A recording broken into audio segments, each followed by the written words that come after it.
Alrighty, yay! And it looks like everything is back working too, to where it is connected to my Facebook. Awesome.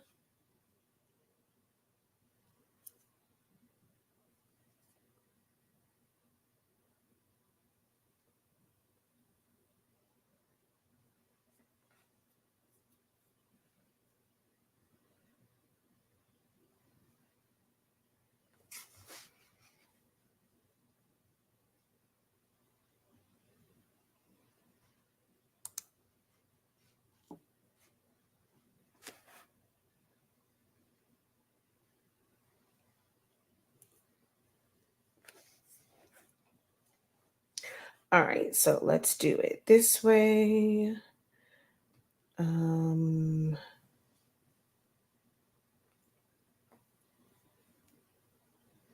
Yay, I'm back connected to Facebook. Alrighty.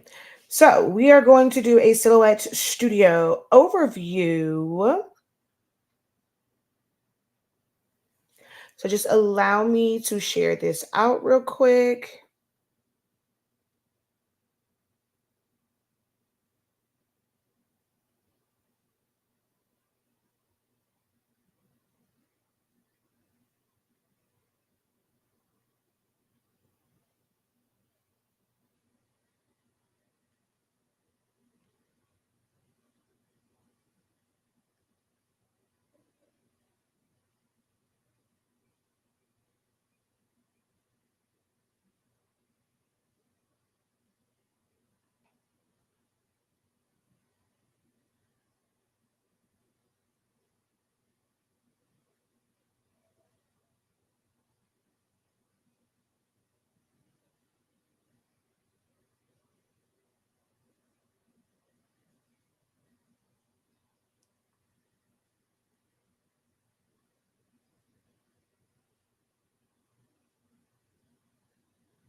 Alrighty.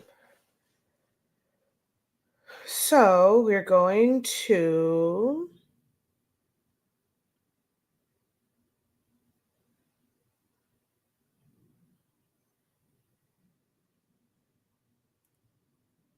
all right. So let's go ahead and get started. I did share this all out. So if you guys could share it out as well, that would be greatly appreciated. All right, I just got to get back to StreamYard so that I can um, control the video.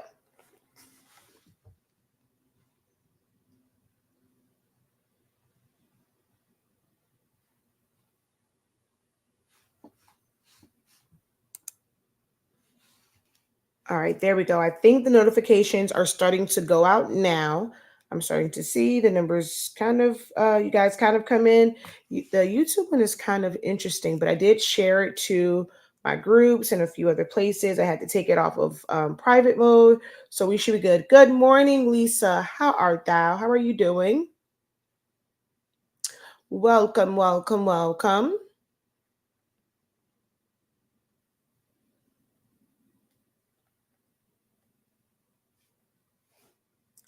All right, if we can get you guys to just like the video, leave a comment so that we can get the algorithm going, get some folks in the room. We are going to do an overview of Silhouette Studio today. I know some of you guys have been through these. This isn't the first time that we have, well, that I have, should I say, I have gone over Solar Studio and I'm going to just kind of run through, how to install it, go over some of the features, show a couple of things. If you guys have questions, I'm going to answer those as well. But, already kind of having the plan to just do an overview just kind of gives us a starting point. And then as we're going through, if there are things that you guys would like to know, I am definitely here to answer those questions for you. Okay. Let's see.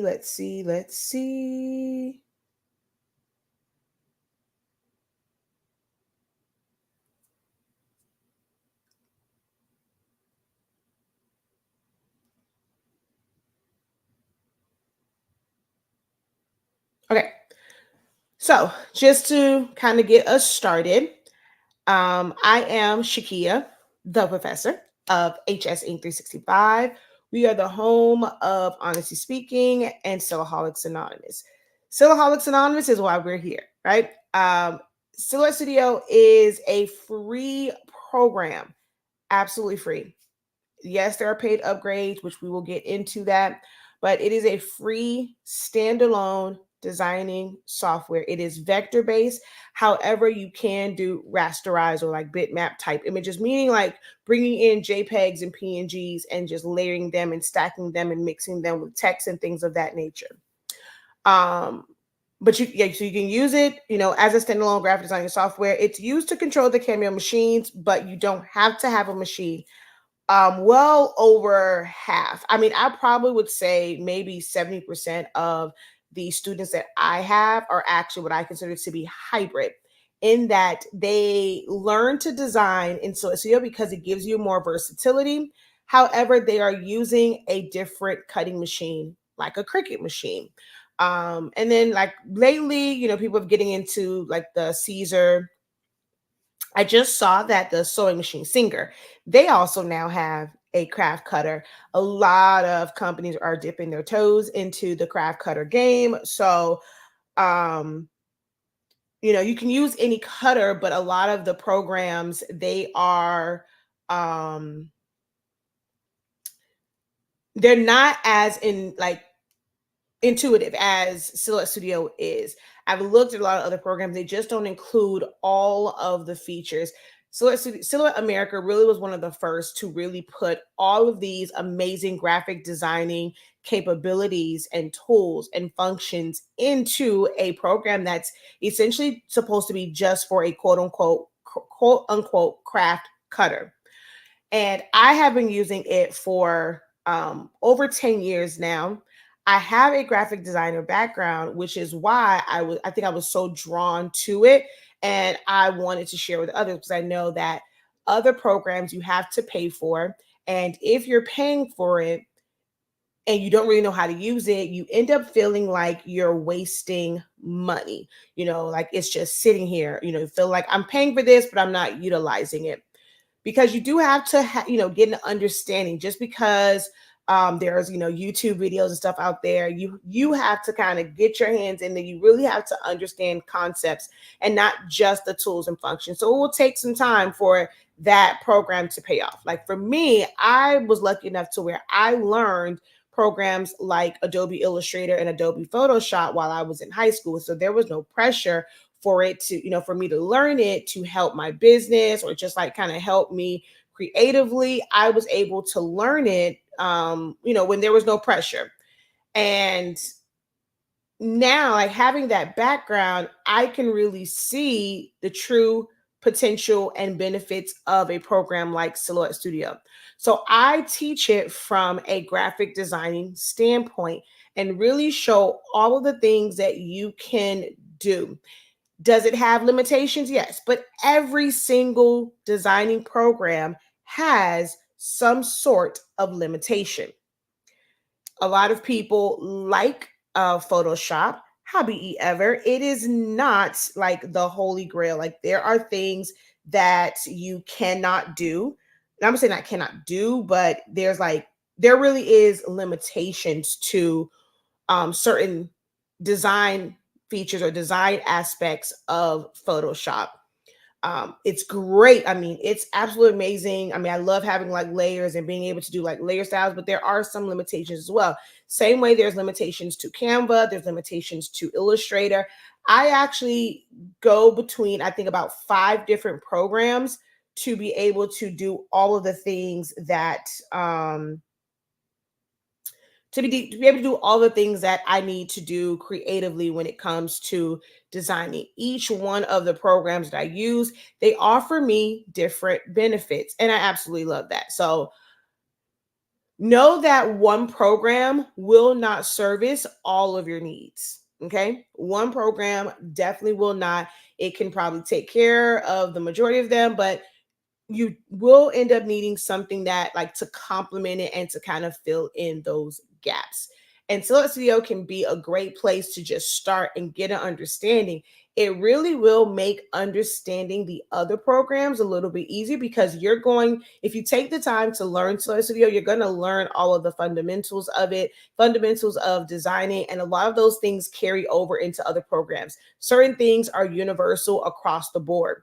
So once you are able to get a grasp and an understanding of that, once you move into other programs, you're able to focus on the features that are not in Silhouette Studio. And then when you're bringing those, you focus on those features, you learn those, you bring that together with what you already know about, just foundational things. It just makes for a better experience. Okay.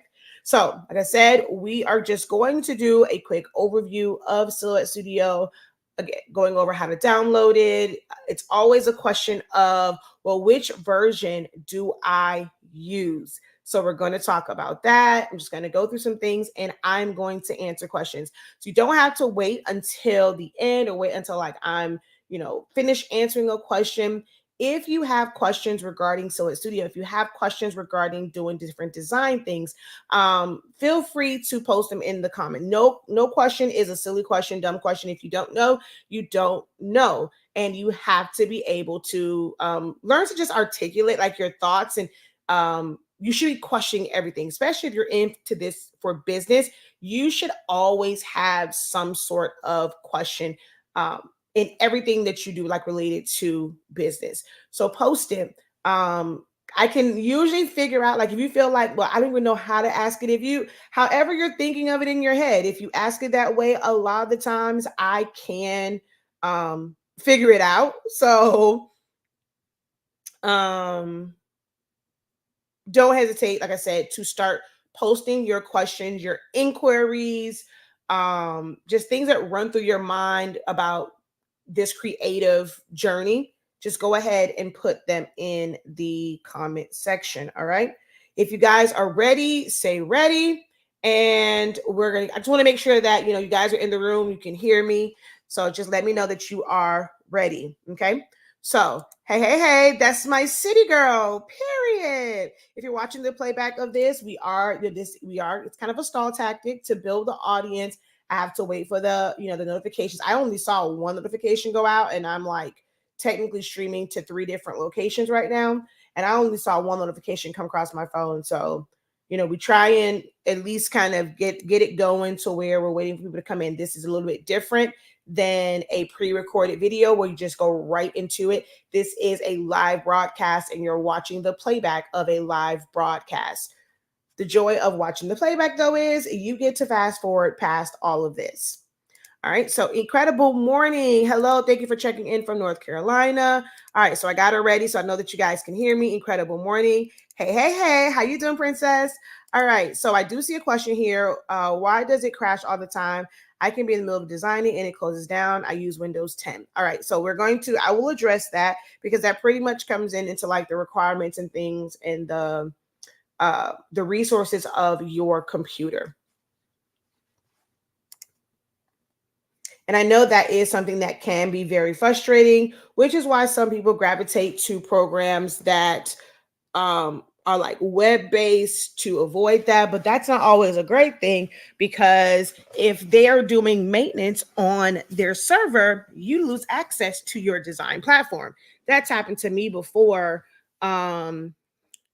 with Canva. So I'm not a big fan of relying on web-based as long as you have a good computer and you have enough resources on your computer, then it will, it will work. I have it, for me, sometimes it does, shut down. So we have to remember that Silhouette Studio, although we use it as a graphic designing software, I teach it as a graphic designing software. It's not a graphic designing software. It was designed to be used with, and let me just go over here to Silhouette America's website, and I'll show. I just realized I still have the banner up. So let's get rid of the banner. All right, there we go. So, although we use it as a graphic designing program, it was ideally created to be able to cut things, cut vector designs onto adhesive vinyl, HTV, cardstock, things of that nature. And vector designs are very simple.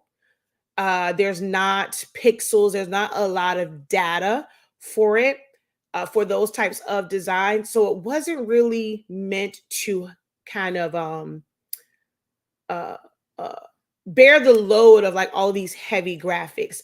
And over the past couple of updates, there have been things like when you trace, it has way too many edit points, which adds to the data. The less amount of edit points, like the better. But that's the thing, like for them, like that's just been a really bad issue as of late with how many edit points and all of that data for it to keep up with all those sections, kind of bogs down the system. I do see that you said that you're using a Windows 10. With Windows 10 and like the resources, if you're using Windows 10, that means you've probably had your system for a really long time. I don't know where you got your system from. Your hard drive may be to its capacity. All of the programs that you use on your system, that takes up a big chunk of your hard drive space. A lot of people think that it's like, oh, it's files. I'm going to delete out some pictures, delete some files out, try and make space. But your programs themselves will take up a big chunk of it, and you can't really do very much, about that. You can't really uninstall, reinstall softwares. If you're someone that also has like Photoshop or Adobe, like those programs, just the program itself takes up a lot of data. So you want to be mindful of that when it comes to selecting a a computer to run these programs. Now they do have requirements on the website and kind of give you a general idea, but I'll say it this way to basically simplify it for you to make it a little bit easier when looking for a system. If you're somebody that's going to be in the market for a new computer soon because you want to get more into your craft, you want to take it seriously, you want to be able to monetize it into a side hustle or a full-on business, you're going to need to invest in a computer system that has it has the resources. Best or easiest or most simplistic way to say it is look for a gaming computer, something that is meant for gaming, because gaming and with all of those things, it requires a system that can handle graphics, right? So if it is already designed to handle a lot of graphics, the things that we do within these graphic designing softwares, um it will it'll work, right? When you have a gaming system, that means it's going to have a good graphics card, and it's going to have the proper, which is called clock speed. I want to get too technical, but you're going to have a pretty decent graphics card. Your standard graphics card is not meant to process and move at the rate like of like all these like heavy graphics. So you want to look there. If you want to, make sure that you are really, really, really going to be optimized, then you do some research. So I'm not going to be able to provide you all of the specs. That is where I'm giving you I'm going to give you the information that you need to now look up and do research on. You're going to search online. You're going to now, especially with AI, you put that in, it's AI generated for an answer. So you're going to ask questions about what's the best graphics card. If you have a budget, put in there best computer graphics card for Windows PC under $200, $500, or whatever. Best yet most affordable. When you're researching, you should be asking questions in that format, right? So then it's your memory, right? So your memory basically just says however many programs I have open. Um, they all need, it's almost like an information highway. Y'all remember when people used to say that? Like, it's like the internet, it's like the information highway, but like your memory. It's like all of these different roads and paths. And if all of them are like open, it can basically cause a traffic jam and people don't know where to go, and it can slow down your system. So you have to have good memory, good RAM, so that all of this information, because you'll have different things open, you'll have web pages open, you'll have different programs open, you may have different folders open so that you can go and drag and drop your JPEGs. The more tabs you have open, that is what your memory is for, because it has to store all of those things for them to be open on the window. So you have a lot of stuff open. If you don't have good memory, it's like it's just going to get confused. Your computer's going to get confused. So you want to look into a system that has pretty decent memory. And of course, your hard drive. Most crafters and things like that, they think of hard drives and they only think about the files that they're going to save. You want to make sure that you have enough room for your programs. With technology evolving, the size of even like standard programs like Word and Excel, because they now have so many additional features and they're adding to it, the size of those programs has grown. So back in the day where you can have just a 250 gig, 512 gig hard drive, those days are gone. Even a 1 terabyte, depending on how much you plan to do, is not enough. So you're going to have to invest in something at a minimum 1 terabyte, but I recommend 2 or more, because like I said, all of those things that you need to boot up your system, the operating system actually takes up part of your hard drive space. So you can't even use your system without having the operating system. And that's going to take up a good chunk of your storage space on your hard drive. So if you can swing, getting one that is at least 2 terabytes or higher, that's going to be, ideal. Even if you have an external hard drive, your programs can take a big chunk of that and it will then slow it down because it can't really process it. So being that you have a Windows 10 and things have evolved and changed, it just might be that your system does not have the resources to handle what you're throwing at it. Okay. So that's that part. So here, when you go onto Silhouette America, you're going to click on the little account icon and create a free account. It's absolutely free to create, no obligation to buy anything. This is not let me put this disclaimer. This is not a sponsored video. I have absolutely zero, and I do mean zero affiliation with Silhouette America. And even, despite that, that right there, I've made them a lot of money, but I don't have any affiliation. This is a program that I purchased my first machine, my Cameo one. I have 6 Cameos.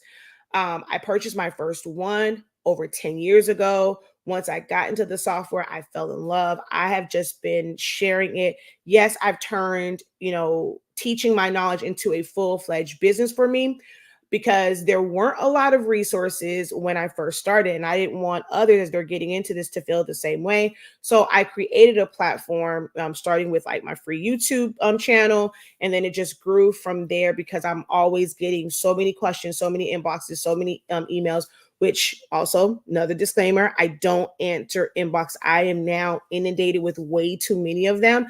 In the beginning, if you're somebody that knew me from, way back when, I was able to handle inboxes. Now it's just too many inboxes, and I try my best to get to emails or respond back to comments on like videos and things like that. It does get kind of overwhelming. So know that I'm not ignoring you. Just try, just keep trying, post in the group, comment on a live video. Live videos are great to post your questions because you have my undivided attention in that moment. So it's great to post your questions no matter how old the question is. It's great to post it when you actually have my attention.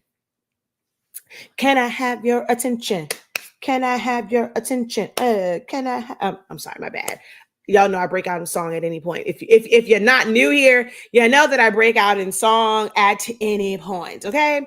But yeah, so you're gonna create the free account, and then you're gonna go over to software, and then get software.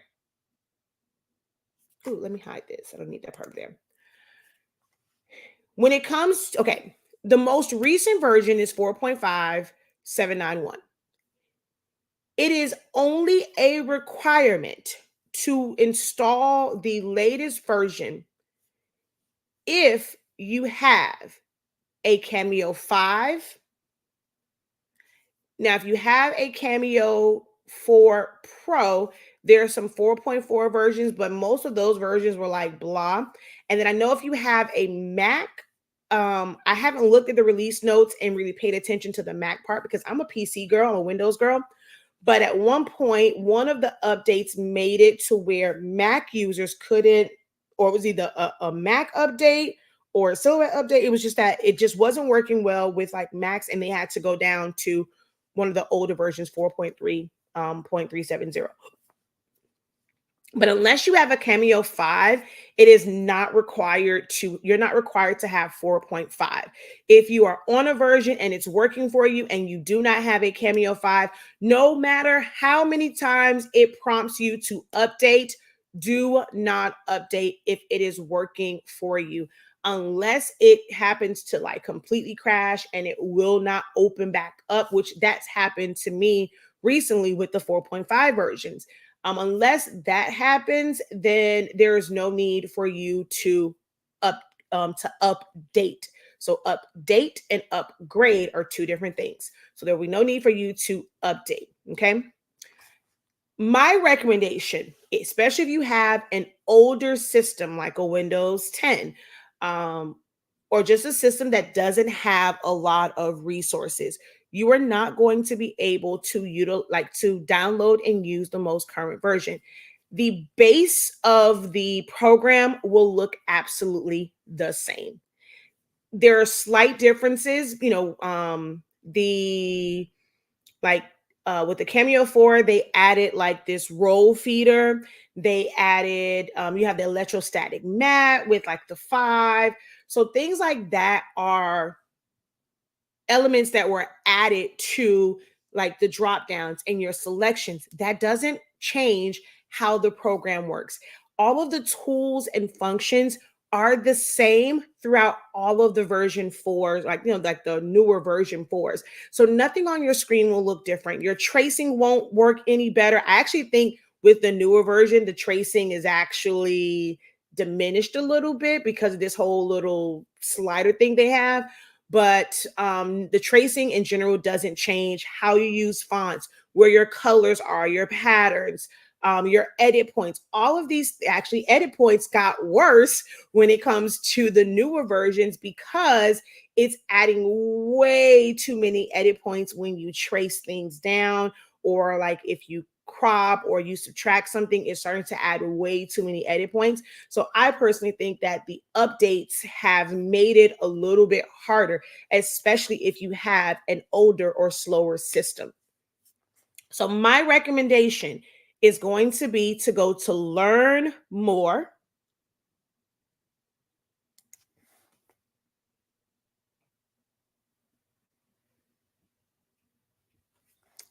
Then you're going to go to where it says download legacy versions. So anything that is not the current one will be here. So you have like 4.4, 770, 760, like all of these, right? Well, My recommendation is to go all the way past this, go past 4.5, go past 4.4, come down to version 4.3, 370. If I can get you guys to write it in the chat, 4.3, 370. That is the most stable. Is it the greatest? No. There are some glitches and flaws in it. There have been glitches and flaws in this program since version 3.7. 3.6 was the absolute best version of Solar Studio. I felt like they got it right in that. Ever since then, and they added the whole cloud library and all that stuff, things went haywire ever since that point. So it's always been like a little glitch somewhere in there, which is why there are so many like versions. And each one is different. Like every system is different. Now, I do love that, right? I will say, although there are flaws, I love the fact that Silhouette America still leaves the old versions on there that are, still stable. Like, because there's been a whole lot more, and some of them were just awful. And I'm glad they have taken them off, of their lineup. But what I like about this is, unlike programs like Cricket, where if they do an update as soon as you log on, you have to take on that update. With Silhouette Studio, you can choose what works best for your system. One moment, please.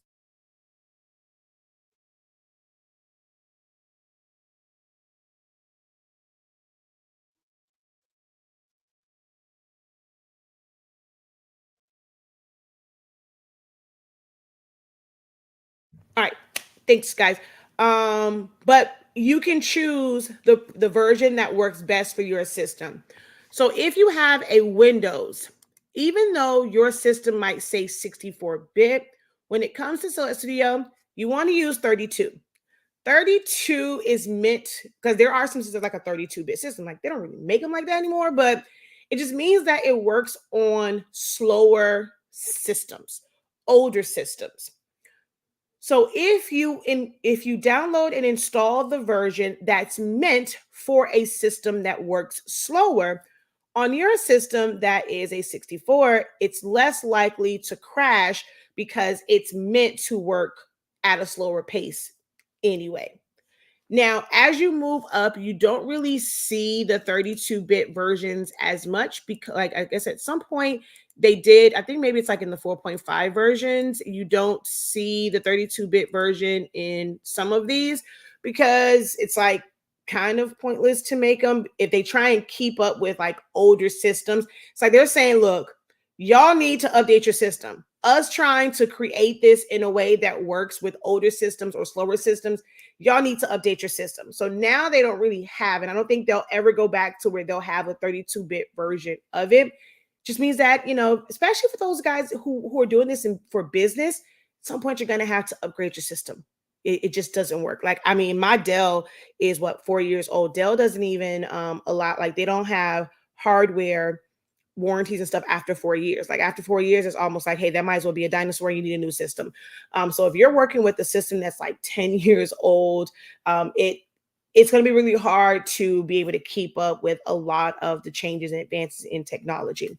So have a slower system, it's crashing. My recommendation would be to go down to 4.3.370. If you're brand new to this, instead of downloading the top one, just download 4.3.370. Okay, so that's that. Once you download it, it's of course going to open up. You're going to go through the start screen. Like, now for me, I don't have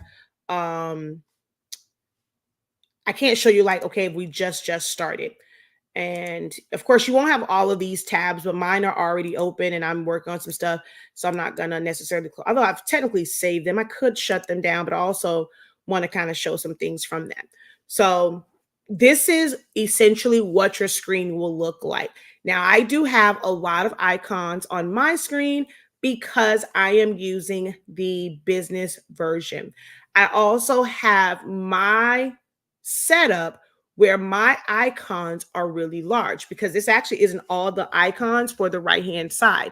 Right here, there's a little flyout and there's more icons at the bottom. But because I'm always teaching and stuff like that, I like to have my icons bigger versus smaller because people were saying like, oh, I can't see what you're clicking on. But so know that there are more icons and my screen might look a little different. There's also different color versions of this program.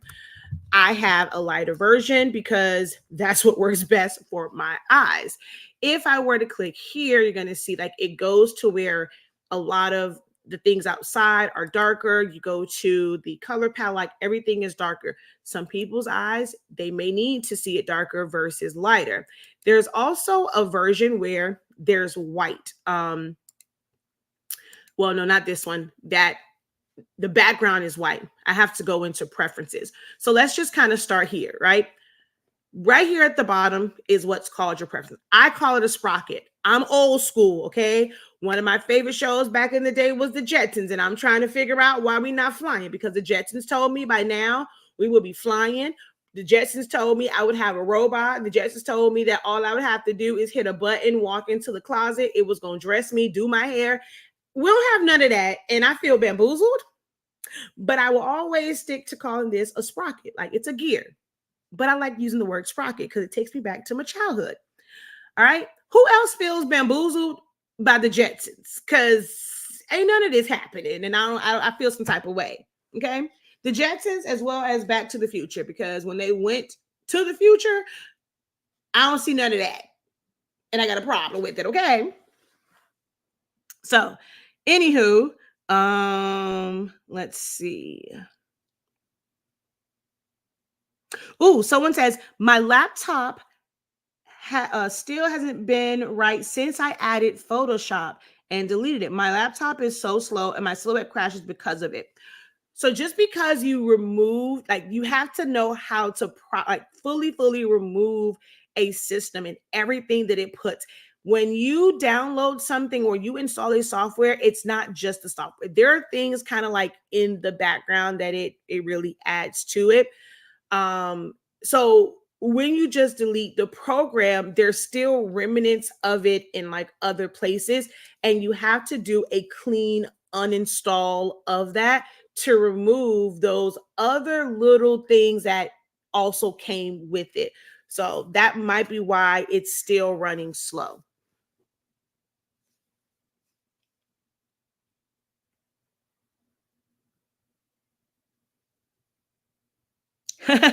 She says, you have my attention.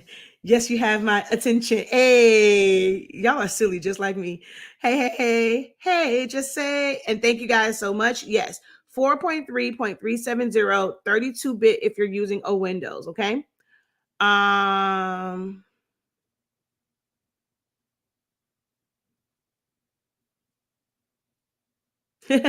We're getting there, not there yet. Hold on. Yes, we are not flying because these folks can't even drive on the roads good. I still watch it. It added Adobe, something else. I tried to delete it all, but I'm not having any luck. Okay. All right. So, but let's start at the sprocket. Your preferences. Okay. Here is where you can also kind of help your system out a little bit.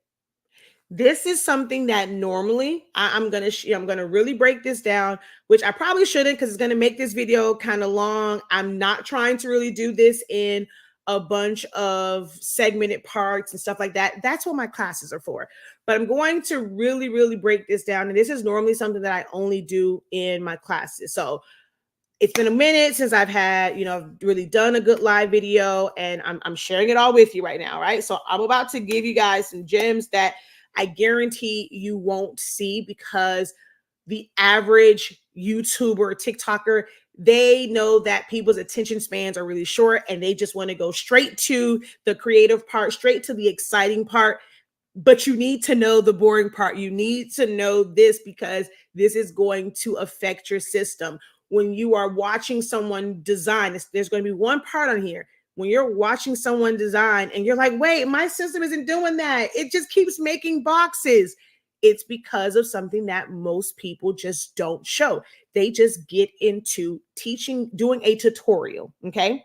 So this is probably going to be a section that you guys need to watch a few times. So the current timestamp is 39 minutes and like 30 some seconds. So right at 40 minutes, I'll, do it that way we have a reference point. So I want to write in the comments at 40 minutes, preferences.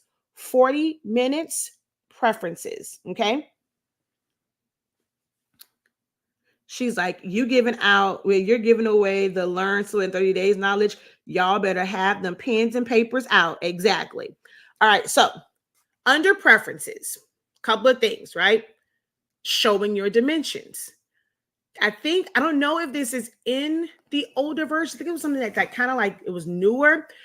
Because some have said, I don't see the numbers on the side. When I go select it, it's not showing me the size. So if you have the version where in preferences, make sure that you have it checked where it shows your dimensions. The print preview can be turned on and off, so that part doesn't really matter.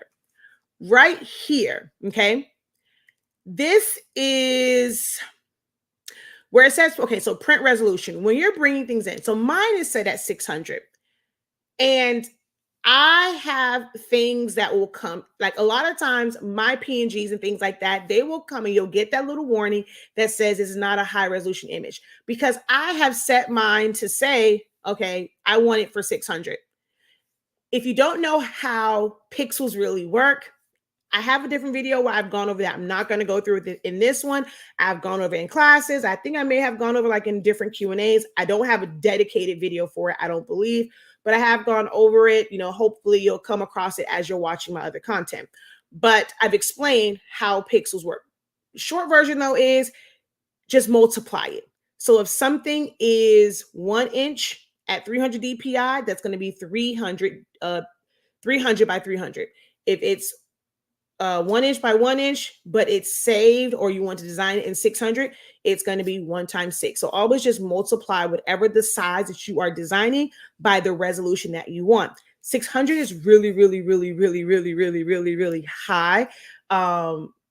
So anything that's not under that and it's not that pixel, it's gonna give you that warning. So if you have it set to 300, you may not get that warning. If you go to custom and you set it for like 100 because you're going to design to scale, you may not get that that warning. So that warning that you're getting is based off of the selection that you have here. Okay.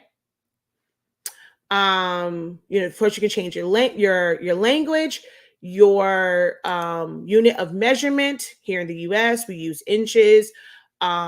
If you're going to be designing something really, really big, that's going to be several like feet, 2, 3, 4 feet, 5 feet. I think some of you guys are designing like the doorway arches. Instead of putting it in inches, if you prefer to be able to type it in feet and just put in you can do that temporarily and change that to feet to make it easier for you to set your sizes. And then other parts of the world, they deal in millimeters and centimeters, and that would work better for them. So defaults, page orientation, choose it automatically. You can preset it. Your blade type, I am a manual blade kind of gal, so I normally just kind of have mine set there, or I can just put it on automatic. Doesn't really matter. Default page color. This is a newer feature to where instead of this being white, if you wanted it to be a color, I don't really do the whole coloring of the page. I'm just going to put a box behind it. But some people prefer to constantly keep changing out their page color. It might also help their eyes, but I'm one where I don't really mess with that.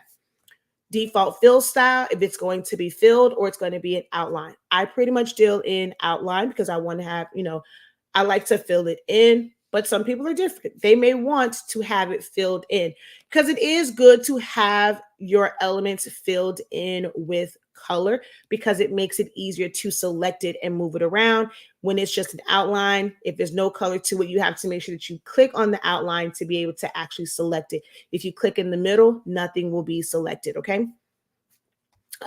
You can't. So this is definitely newer.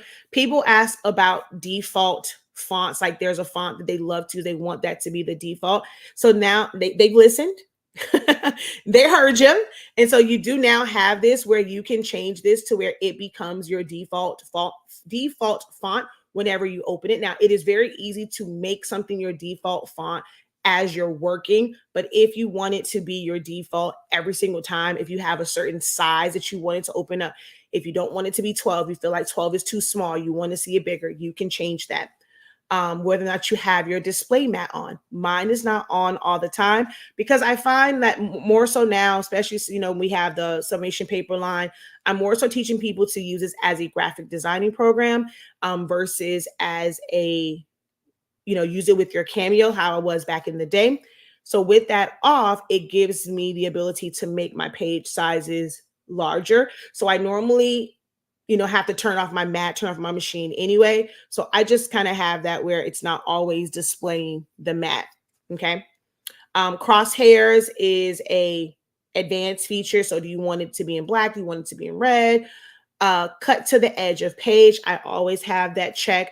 That way you can literally take advantage of the entire page when you are printing to mat. When you're using a mat, because if not, it's going to come in at 0.125 margin and you won't be able to go to the edge. And I like to push the envelope. So for me, that is always checked. I don't always have registration marks checked because I'm not always doing printing cuts. Center rotation, doesn't matter if that's checked or not because there's a keyboard shortcut to toggle that on and off. Your scroll bar position, right or left, and that's just a personal preference. Your panel mode, meaning once you click on icons over here, does it automatically switch out? Does it store, does it keep all of them on there? A flexi panel just allows you to do both. That means you can move it and move it over. You click on something else and you see how this now changes. But if I move this, it will, I can open up another one. So you have flexi panel, you have, I forgot what the other words are, but mine is normally on flexi. And I just realized I was clicking on ish and now I got to wait. I just froze up my system. So it's just probably telling me this is a great stopping point because it might be information overload. You guys rock. Thank you, thank you, thank you.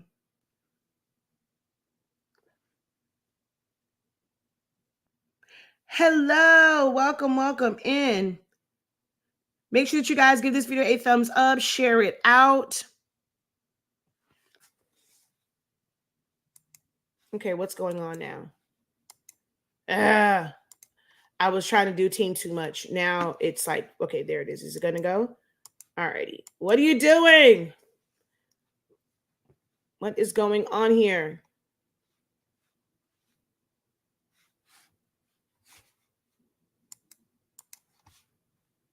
Oh, crapola. What did I do? What did I do?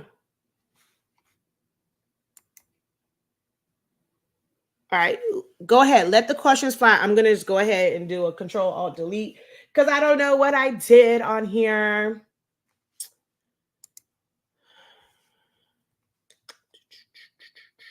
I don't know what I did to make it freeze. And see this, and this is, and let me see, tell y'all.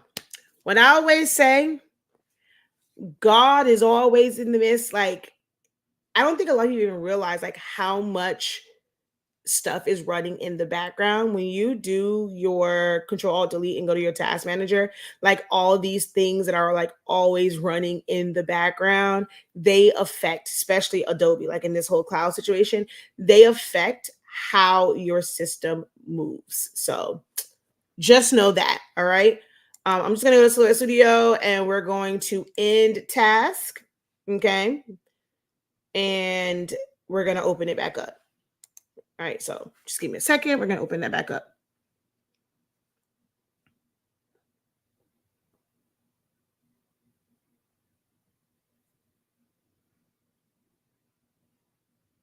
The A with the line to the right, I'm not sure. I mean, that an A normally means the text tool. And if you're doing text, you kind of have to.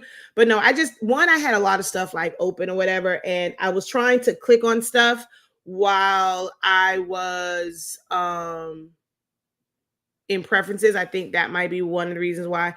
Why is my Silhouette Studio not at the bottom? I have to make sure. I thought I could have sworn I pinned it before, but I guess I didn't. So we're just going to open this back up. We're going to close out our task manager.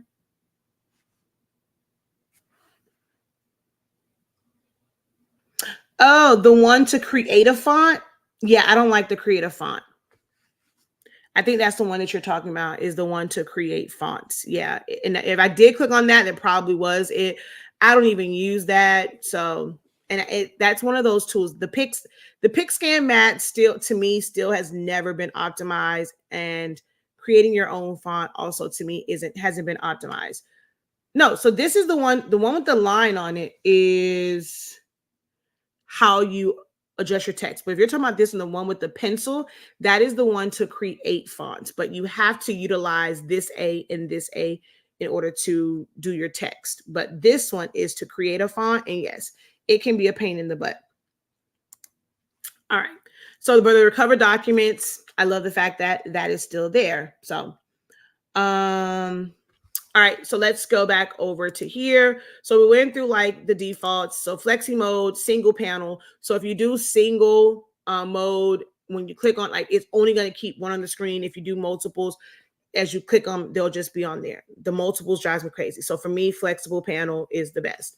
Then as far as display, your current theme here, if like I'm on light and then dark, so background color, you have gray, light, gray, and dark. If you go light, this is where a lot of people have issues, because if it's on light, your background is white. When you don't have the matte on there, you really don't know where to kind of position things at and stuff like that, and stuff gets lost in translation. If you have things that should be white and you're making them white, they get lost, you don't see them. I don't even understand the purpose of this white background. I wish they would take that off in one of these updates, because I get so many questions about this. So background color for me is normally gray. Now, if you want it to be the dark one, you can have everything else be light, and then you can have a darker background here. Doesn't work for my eyes. I'm more of a gray kind of gal. Okay. Button size, mine is large. You can make them smaller. Animation, how things move, so fast, slower. If you take it down to slower, it can also help not bog down your system so much. Curve quality just means how well,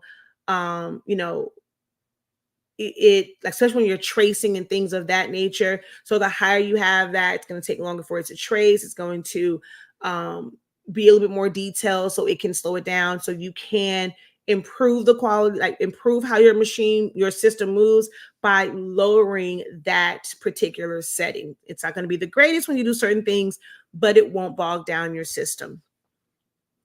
Import. I cannot stand auto PNG trace.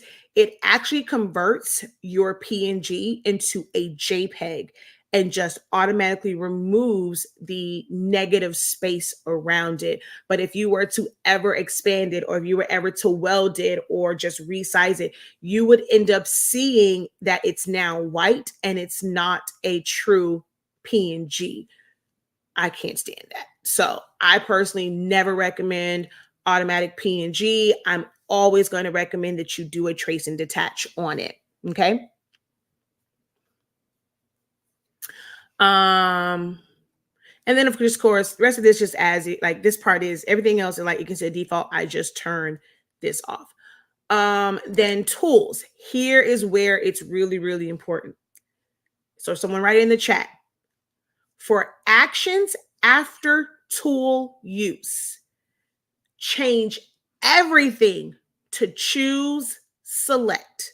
That should be your default.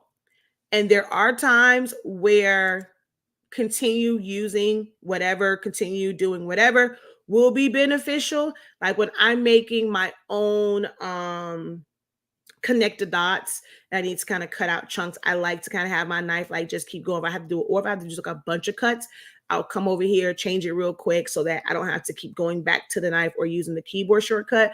But for the most part, it stays on choose select. Everything needs to be on choose select. If it has been frustrating for you to go and draw a square, a circle, whatever, and it just keeps going and keeps going, you try to erase something, it just keeps erasing everything. It's because of this part right here. So in the comments, change everything to choose select. Change it all to choose select. When dragging and selecting, you want it to be where all you have to do is just touch it with your mouse, with your marching ants. If you change it to the other setting, it won't select anything that is not completely enclosed in that bounding box. When many shapes are selected, you want a single bounding box, meaning you're not going to see 1,000,001 of those little like green circles all over the place. So you want it to be one single bounding box, and that's going to give you one green circle, but you will see several little gray boxes for all the different elements that are on there. When using the lasso, for me, when I'm using it, it's just normally to select something like in between a bunch of stuff. So for me, for that one, it has to be enclosed. And then the rest, they can stay at standard. Okay. And then updates doesn't, mine is check for updates never, because I know when I need to update. So mine is set to never. And then, this part right here is just mumbo jumbo that most people, it's not even worth it to kind of go over. I've gone through it, but for the average person, it's not even worth to go over. And so now I'm just going to cancel because I don't need that. So that is all of our preferences. Whew. And we are at like 56 minutes right now. And I've gone over from when we started, like really started like breaking it all down. Like we did preferences, at 40, even with like the little hiccup, like we're almost at 20 minutes, just really going through that very detail. This is why I'm always saying, like, quick tutorials. I know attention span is not that great. Even for this one, some of you guys are not going to make it to the end of this. I do hope that you do come back and watch the video, take notes, leave comments, leave yourself timestamps, especially if you're watching this over on YouTube, because it's going to be full of information that's going to be helpful for you. I know it may seem long, it may seem boring, but when those questions come up, a lot of them will be answered in this video. So you need this. There is no quick way to learn this stuff.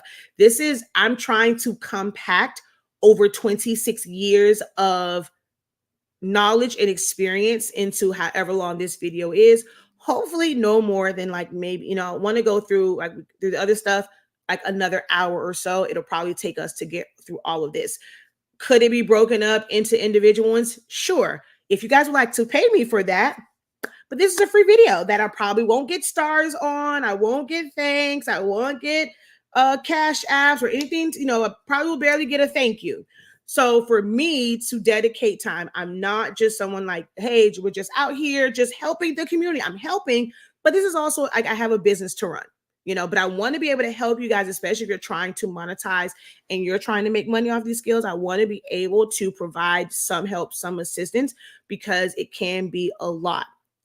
But no, I cannot do just a bunch of series like just for free on this, because then how I'm gonna make money? I'm not really out there doing as much of if everybody was just making the things, who's going to be around to help teach? So I have dedicated my business now to helping others.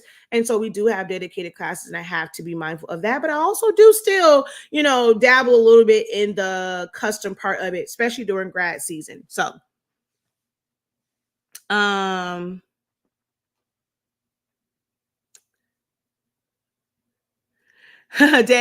I sent you a text message. I actually went live in the group, like just the group. But then I'm like, okay, well, it was taking too long. I was like, okay, I'm in teaching mode, so let me just do a live video. And I did share it to the group. So thank you so much for sharing it to the group. We're just about to get into the nitty gritty of it. Okay. For actions, change all to choose select. Thank you so much. Thank you so much for that. Yes, that's the one for the pick scan. I hate that. Okay, yeah, the pick scan one is this one right here that says pick scan. It's just pointless, but this is for the font creation. Let's see. In order to give this video a thumbs up, if you're watching over on YouTube, you have to close out of the live chat. just for a second, give the video a thumbs up, click on the live chat again, and then come back and engage with us. All right. Oh, okay. You're welcome though. But hopefully they're in here. We're now about to get into the nitty gritty. Like we're about to get into the good stuff now. So they'll just have to go back and go over the preferences and just understanding about like their systems. But we're now about to get into the good stuff. So you came in at the perfect time and shared it at the perfect time. All right. Now, if you are watching this from a shared video that someone shared, I don't believe StreamYard is going to show me any comments that you put on their like their actual shared post. You have to click on the video and post your question on the actual video in order for it to show up in my comment section. Okay. So even if the ones that I shared to my groups, if you're just kind of watching it there, click on the actual video and watch the actual live broadcast. And that is where you're going to be able to post your questions, inquiries where I can see them. Okay. All right. So since we have the recovered open, since I had to shut it down, this is one of the best additions to the newer versions. So there's a couple of things where I'm like, although I love my 3.6 because that was the best trait, like, oh my God, version 3 was the absolute best when it comes to tracing. But there are some things that were added from version 3 to version 4 that were absolutely chef's kiss. That was the addition of recovered documents. It will, periodically save your progress. Now, certain times, like when it just shuts down, it's like not saving the progress. Don't know how, don't know why, but so you want to make sure that you are hitting save. I recommend as soon as you open a file, change the name of it and hit save to where you at least have that point. And normally when you do save, it will trigger it to start saving things for you. Like doing like kind of like that periodic save to where it will be in recovered documents. Because there are times where I had a one, I just started and it just wasn't, the system was already about to shut down. It was just on borrowed time. And when it shut down, that recovered, like it was not recovered. So my recommendation is as soon as you start designing something that you go, like if you know what you're about to work on, even if you just put draft, go to file, save as, save it to your hard drive, and you want to title it. So I'm just going to go live overview 5/3/24. Okay. And oh, I don't want to put it under downloads. I'm going to put it here. And if you were doing a design, I recommend just putting draft. I often have that to where I'll have something, I'll just design it. And then when it's the final, if I don't put draft, once I'm doing like the final one, I copy and paste, I save that one as final, or I'll give like a slightly different name. But that is a good practice, especially with Select Studio, because it does shut down a lot. I'm not going to sugarcoat it and make like the greatest thing ever. It does shut down a lot. So you can just kind of do it and put draft. That is one of my biggest pro tips, is saving. All right. So we have that, and then you're going to start to kind of go. The other thing that was added from version 4 was the fact that when you sample a color, it's under recently used, and you just kind of see a snapshot. Even stuff that I was designing like before and it shut down, it's still there. I think that is amazing. And being able to have the color palettes, absolutely amazing features that came with version 4 that I was like, ooh, thank God. Like some of the additions, I'm like, who needed this? Nobody asked you for that. And some of them, it's like, mwah, amazing. Thank you so much, Silhouette America. Okay, so let's go through just kind of, I'm going to actually take this back to the free version. So I'm going to go to standard edition. When you download it from the Silhouette America website, you're going to get the standard edition. As you can see, it pretty much looks the same. It's just fewer icons. Like, see, I don't have a little arrow over here. All of my icons fit. Over here, we lost a few icons. So it still looks the same. Nothing changes because you're in business. I mean, the name up here changes where you don't see business edition. If you feel like, okay, hey, I purchased business edition, I thought I installed business edition, I don't know why I don't see certain features, look at the top. If it doesn't say designer, if it doesn't say designer plus, it doesn't say business edition, that means your upgrade is not active at the moment. So you need to activate it. With the newer versions, it's connected to, remember I told you to create that free account. It will be connected to that because you're going to go to help. You're going to go to apply upgrade edition. And when you do that, it's going to ask you to put in your account information. And it's going to ask you to put in the very first time, it's going to ask you to put in the 16-digit code. Then that will be attached to your account. Now, the next time that you do, it's not going to ask you for the code because now that code is connected to your account. It's just going to have you just log in. Like that screen is going to activate the licenses. So the newer version, it's connected. The older versions, like 4.3, is one to where you will have to input that code and you get 3. And if you go through all of your 3 installs because it crashes, it just disappeared, you have to contact Silhouette America via email. They're going to tell you to upgrade or update to one of the newer versions. Tell them, hey, I have an older system. My system cannot handle that one. Please just reset my installs. And they will reset your installs for you to be able to use. You don't have to buy the code again. I know of several people where they did not know that before they found me, and unfortunately they end up buying another business edition once it said they had 0 installs.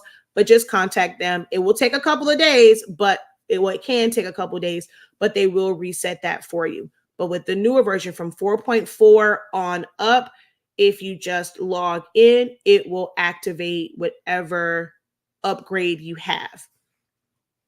Okay, so there's a lot of redundancies in Silhouette Studio. You like to group. You can right click in group. There's an icon for group. You can go to object and there's an option for group. You can use keyboard shortcuts. There is a lot of redundancies in Silhouette Studio. Oh, before I get to that, there is a user manual. It will break down tools and functions. Most people don't even realize that it's there. If you go to help and go to user manual, it's the first thing up there. The user manual is there. It's like basically a PDF. You can download it. You can print it out and be able to highlight things ever. Just pay attention to the very, very last page, which is your keyboard shortcuts. I am a keyboard shortcut junkie. I do try to, like, if you're watching my tutorials, I'll say, okay, I'm going to group, right? You may not see anything happen on my screen. I don't always right click because I'm a keyboard girl. I'm a keyboard shortcut kind of gal. Like these are things, and it's the same keyboard shortcuts in other programs. If you use Canva, you can probably use Control G, Photoshop, Illustrator, Affinity. Like a lot of these are universal. And I've been using other programs, so I'm just used to them. So I'm going to a lot of times use keyboard shortcuts. You can print this out and, highlight different things, but there is a full user manual and you can learn all the keyboard shortcuts from the last page. But there is an actual user manual that will somewhat break things down. Some of the definitions are a bit not like blah, but hey, I didn't write it. So you have your file. This is where you can open recent. So recent files that you have had will show here. To get that open recover screen normally pops up, but if you close it out to see that again, just go to open recover. It's going to open up that panel that shows those recover documents. And then you have merge. Merge allows you to bring multiple items onto the same screen. So if you were going open and then you go to that, you copy it or you cut it and then you paste it, you can eliminate that step by being in the file that you are working on and then do merge. Another thing that you can do to bring images into a file, I'm going to just open up this bluey one so you can see me drag and drop. Where did I go to change the version? Under help, not the yeah, I guess the version. Back to standard the edition. So I went, not the version, I just changed the edition. And that was under help. All right, so let's say I have all of this stuff on here, and as you can see, I design some of everywhere. And that's why I say I have my one that's draft, and I'm able to just be free to design. I don't try and confine myself to the design page. I'm just going to design. Once I have it the way that I wanted, then I will go and put it on a design page. I resize it and do all of those things. But for the most part, I'm designing all over the place. Okay. Like this is evidence. Okay. I design.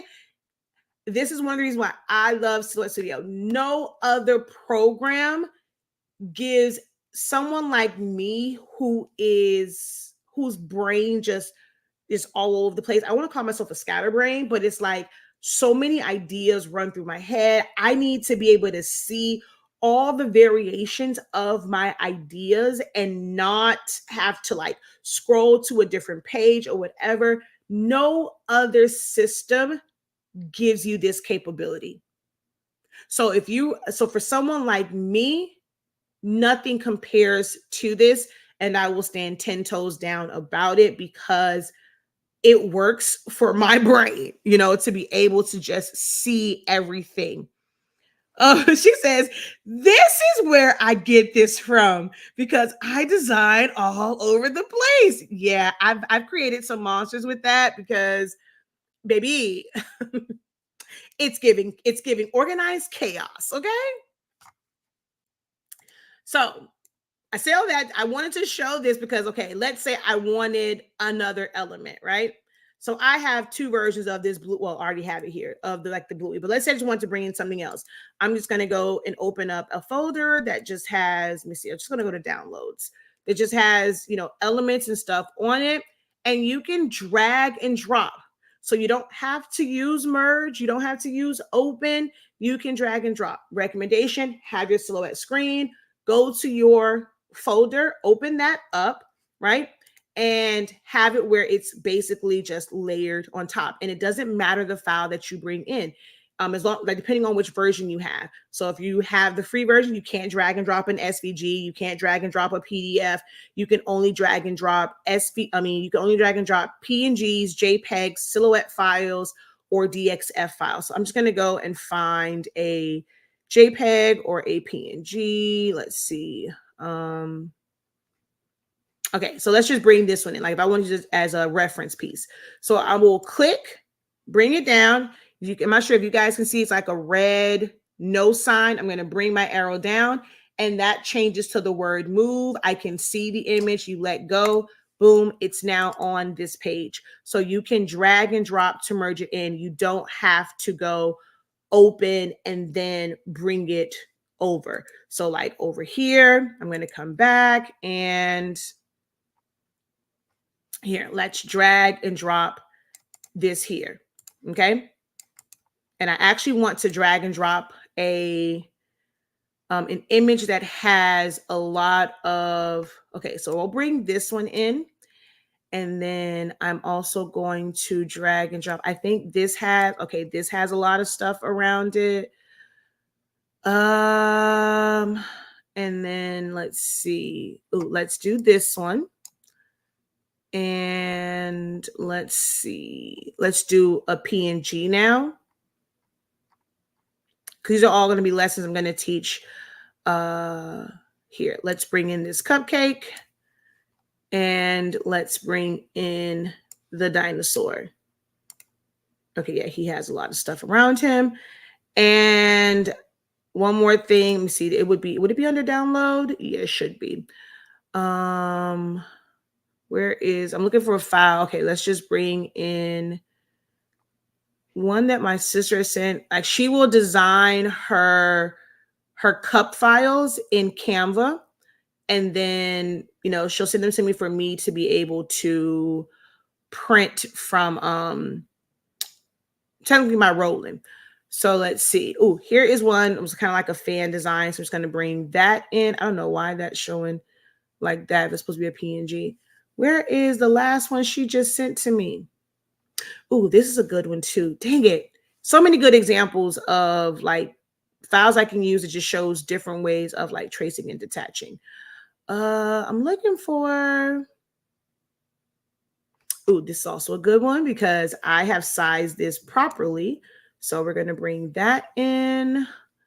Come on now. Where is the one of lyric? Oh, here it is. Okay. So we're going to drag and drop this in. All right. So we got a lot to kind of go off of for tracing.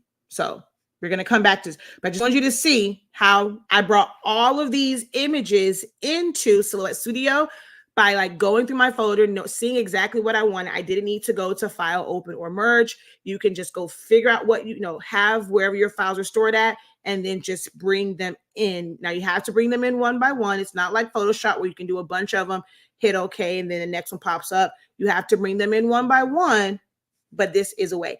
If that was new information for you, go ahead and put new in the comments. If that was new for you, you did not know that you can drag and drop, go ahead and put new in the comments, okay? Yes, this will be saved. Whenever I do live videos, I do not take them down other than the one that I did the other day because it was just for recording purposes because I have no space on my phone. But for the most part, when I'm doing ones like this, they're always saved. I'm live on YouTube as well as Facebook. Sometimes it's easier to watch the playback over on the Silaholics Anonymous YouTube channel. Okay, so that's a way to bring things in. Save will say, like if you've titled it, if it has a title on it, it will overwrite whatever was there before and it will save whatever's on the screen. If you want to save a duplicate and it's like, okay, this is my draft. Now I want to kind of just save it. Like I just want to preserve this. You have to go to save as. Saving to your hard drive does not automatically mean that it's going to save to your hard drive. It just means that it's going to now give you the option to figure out where you want to save it at on your system. So this is where you're either going to save it to your desktop, you're going to save it to your downloads, you're going to save it to documents, which are all on your actual computer.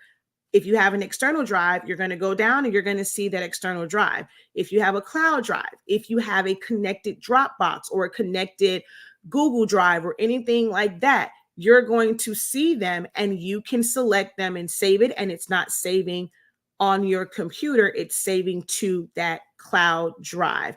But you have to select hard drive to be able to even see those options because the only options on their system is hard drive or library. So if you do not want to save it in the library, which I do not save any completed projects in the library, I only save elements in my library, mainly patterns and certain templates. But for the most part, I don't save completed designs to the library. I'm always going to save it on a cloud drive. So that's how you get to that. Depending on which version you have, you'll have all the different options as far as saving, but we're in standard, so we only see Silhouette and GSP. So we're going to cancel. So just up here, a lot of your, how to save. If you want to save a selection, you have a bunch of stuff going on, kind of like, let's say, my Bluey. If I wanted to then go and save just my stole design, I can select that. It's grouped together, so it's one. And I would go File, Save Selection, and you have the same options.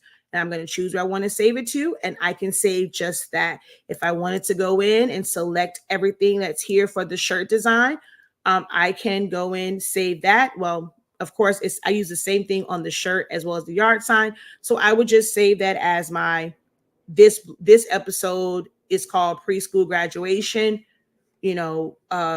whatever I'm going to name it. Like I would just do that. This is for the cap topper. This is for the fan. So I can just select them and go save selection and save that as a separate Silhouette file or JPEG file or PNG file, which is not the greatest. PDFs and SVGs, you want to have them on dedicated pages. All right. There's a reason for that, but we can't get into it because we're already like, this is a long video. So, but you just kind of, man, I'm telling y'all, this is why I teach this over 30 days and 13 weeks, because it's a lot. It's like, you can't learn it from like one video. I'm telling you, it's worth it to actually be in a program that's really going to break all of this down for you. But you have all these different things here for printing. It's here, or you can just hit the icon. So this is all just the different redundancies, getting to preferences. You see cut, copy, paste, all of those things up here. It's very rare that I come up here because it's everywhere else. So at the top, a lot of those icons, familiarizing yourselves with what these icons are: new page, open, save, print, cut, copy, paste, undo, redo. There's also a multiple undo if you have business. This is select all, deselect, select by color. Amazing feature, amazing feature. There's times where that is, my God, it's a lifesaver.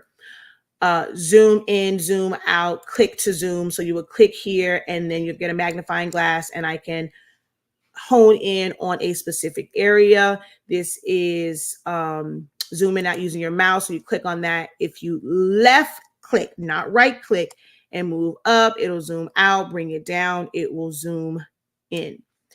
Your hand, which is panning, you can stay zoomed in, but move around your screen. Now you let go, it's gone away. Keyboard shortcut, hold down your space bar and you can move your screen around. If panning and being able to stay zoomed in and then just see things, if this is a new feature that you were not aware of before, go ahead and put scroll in the comments.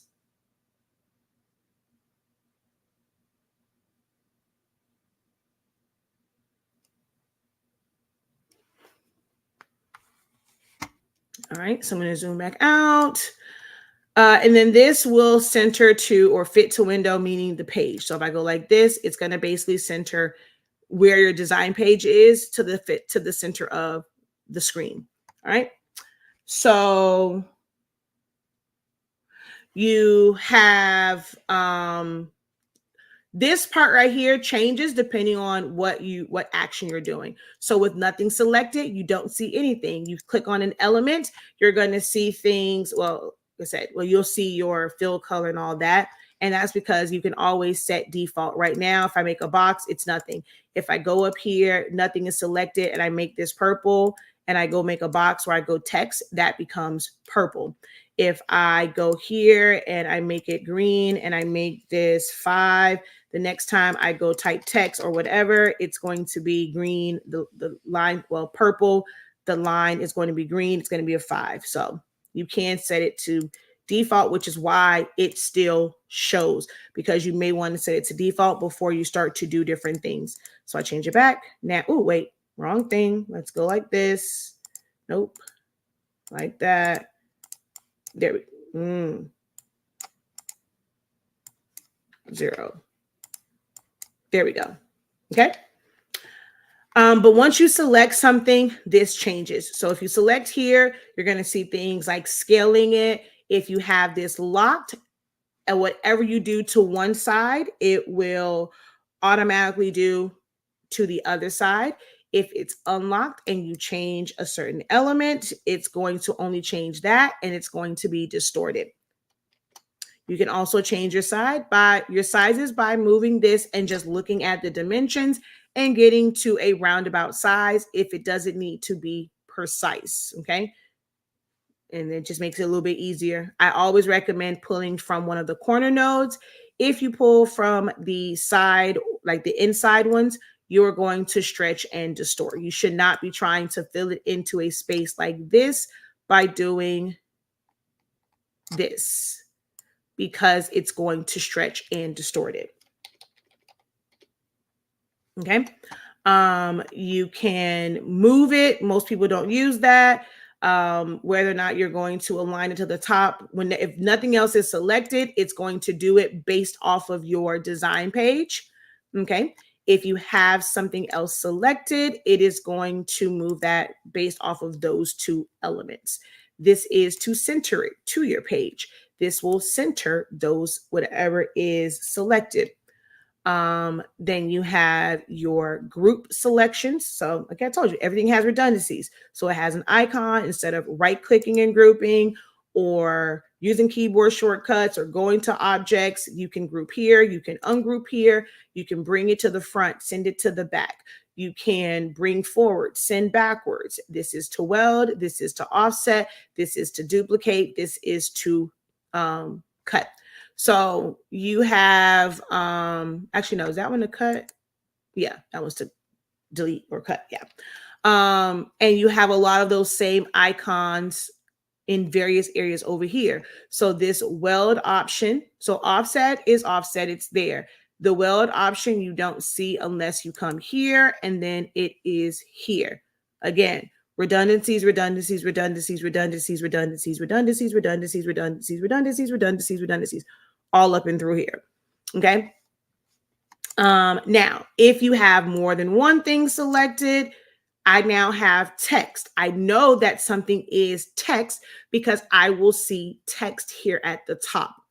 If it is something that has it's words, but it has been converted, you're not going to see the text option here at the top. So that's a quick indicator if something is still in text mode, is when you select it, if you see text up here. But you can also come to this side and have this panel as well to be able to adjust the text as well. All right.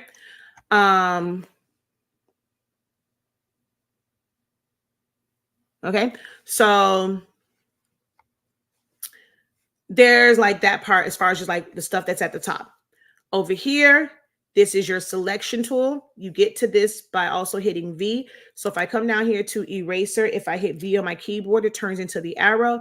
That is how you can click on things to be able to move it, or click and drag and select with your marching ants. This is your edit points where they will just kind of show up. You won't see the point edit window. You won't, sometimes you don't need it because you can't always right click to see the point editing options, but I prefer to double click. That way it opens the window. And it's a lot easier sometimes to do it from here. And I don't know why it doesn't pop open when you do it that way, but the only way to get the window to pop open is to double click. Then you have your line tool, your rectangle tool, your freehand drawing, which I don't use. This is how you initiate or start text. You can start typing, click off, and then make it bigger.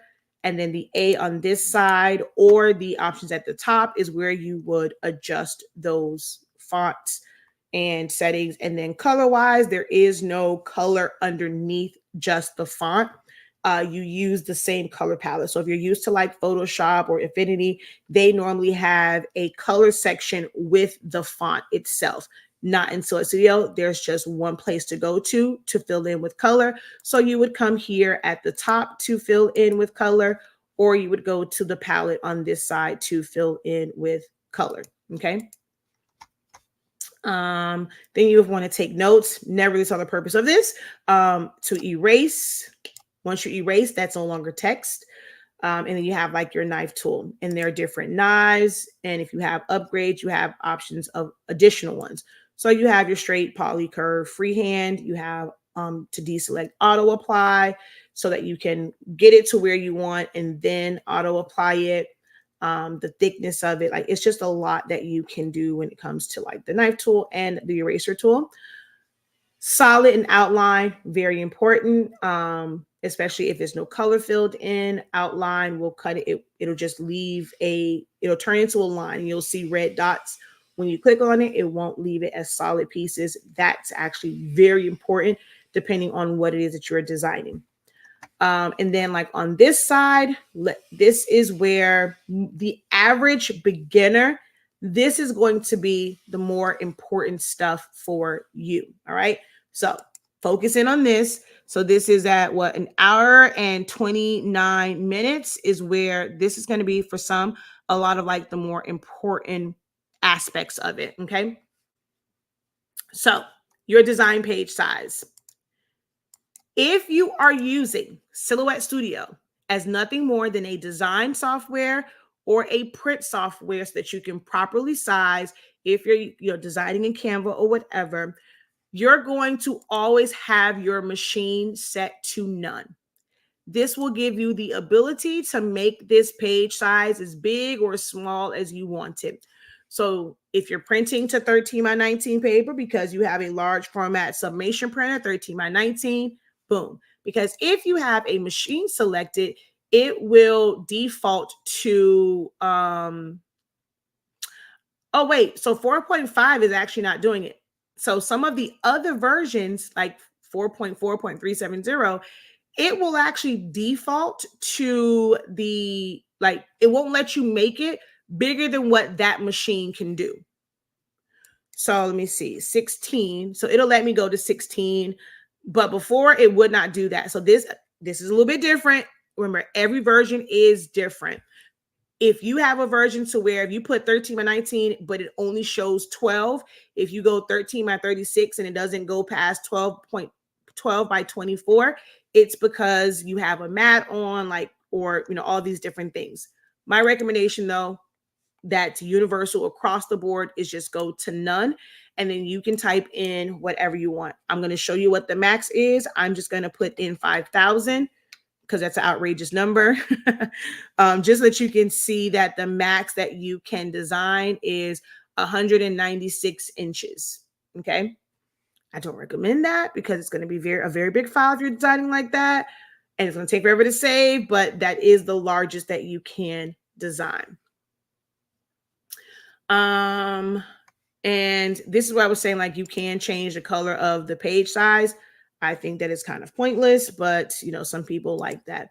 This little gray box up here is basically saying the last thing that you printed was this size.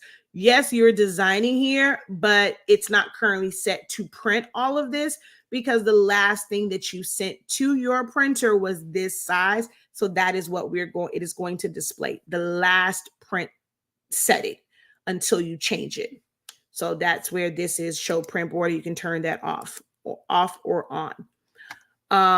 But this is one of the most important things, is just properly setting your page size. And you have to have that set no matter like kind of what's there. If you're printing to 11 by 17, this must be 11 by 17. Especially if you're doing print and cut, this must match your paper size. If it's A3, type it, use the selection for A3. If it's 8 by 10, put in 8 by 10. Don't just leave it at 8.5 by 11. It must match the exact size of the paper that you are using for print and cut. So for this one, I'm going to go back to my Cameo. I'm going to make this one 8.5 by 11. Okay. And now at 1 hour, 33 minutes, we're going to talk about print and cut and the settings for that. Okay.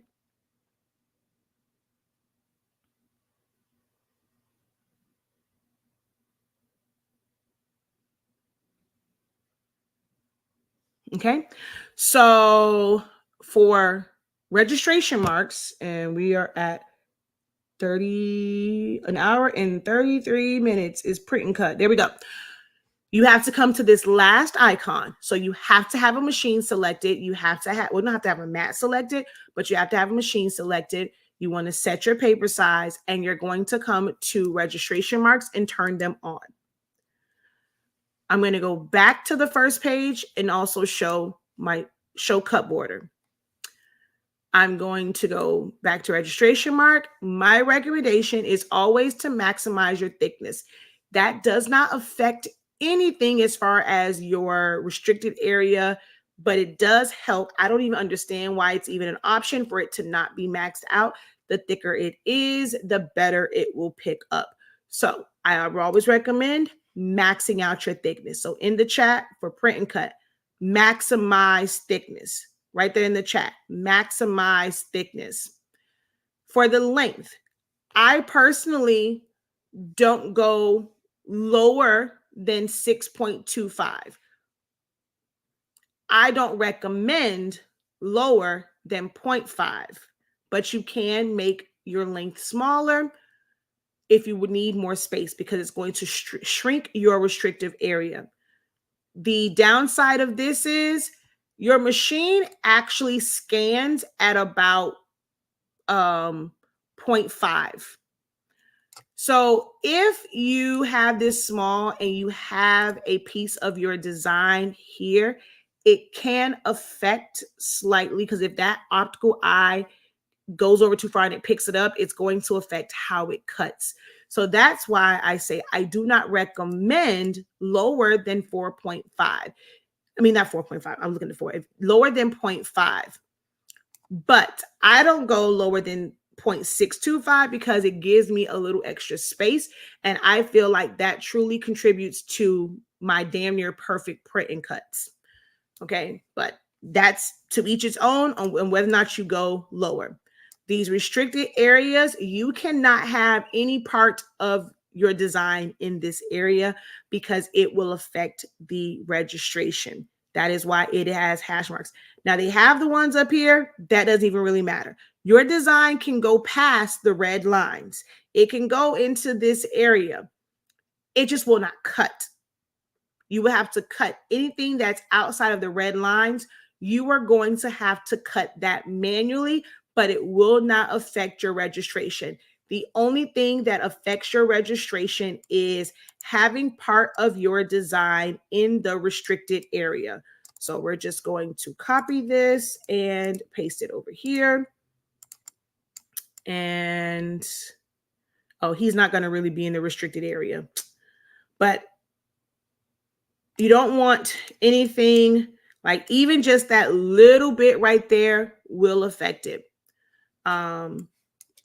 Over here, it will affect it. If you have a bunch of them, let's see if I do a bunch of these,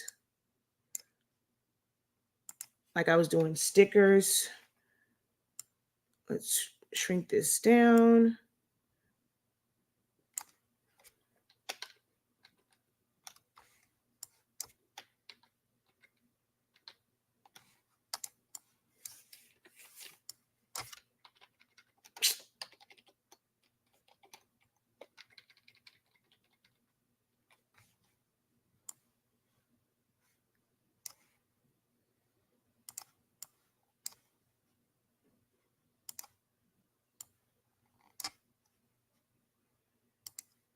Uh-oh.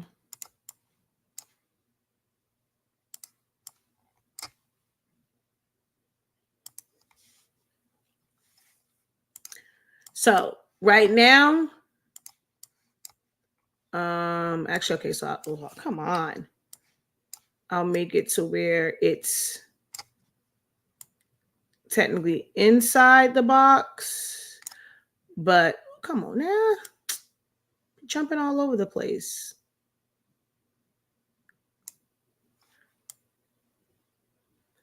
So it's inside the red line.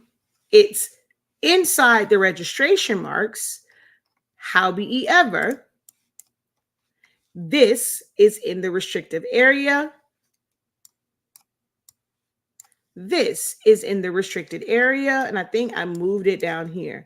Preschool is in the restricted area. This will affect your registration.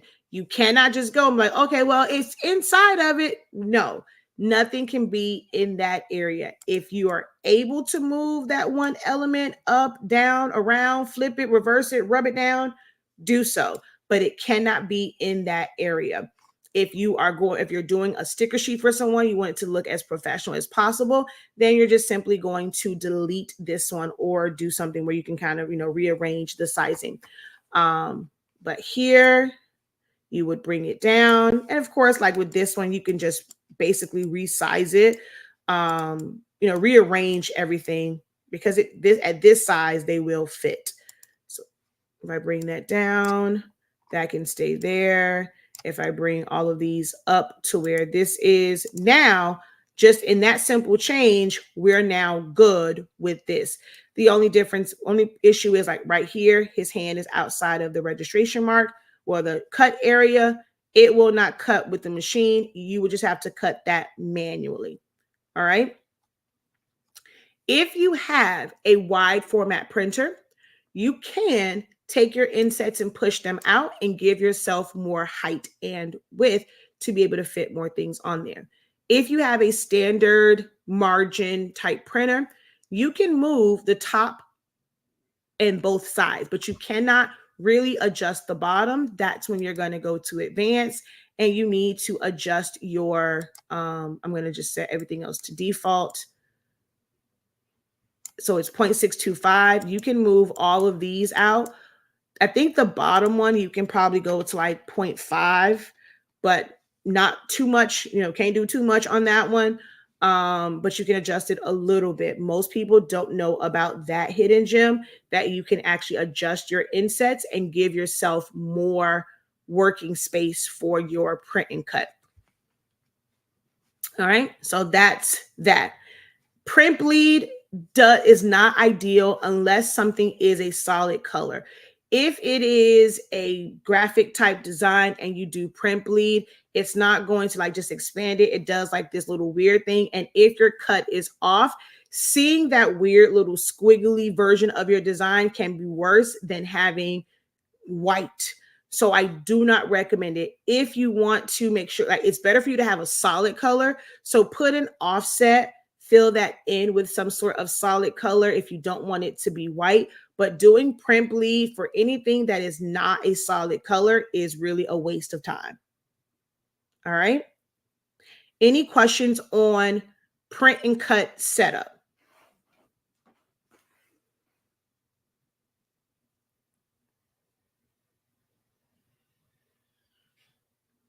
Is there an auto align button to make everything even? No, not like not really an automatic one.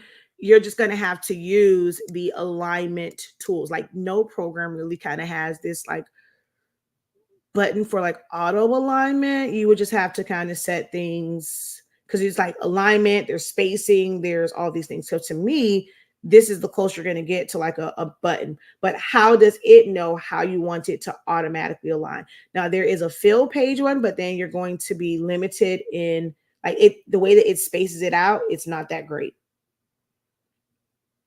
Like you're going to lose space on your page and you can put so more.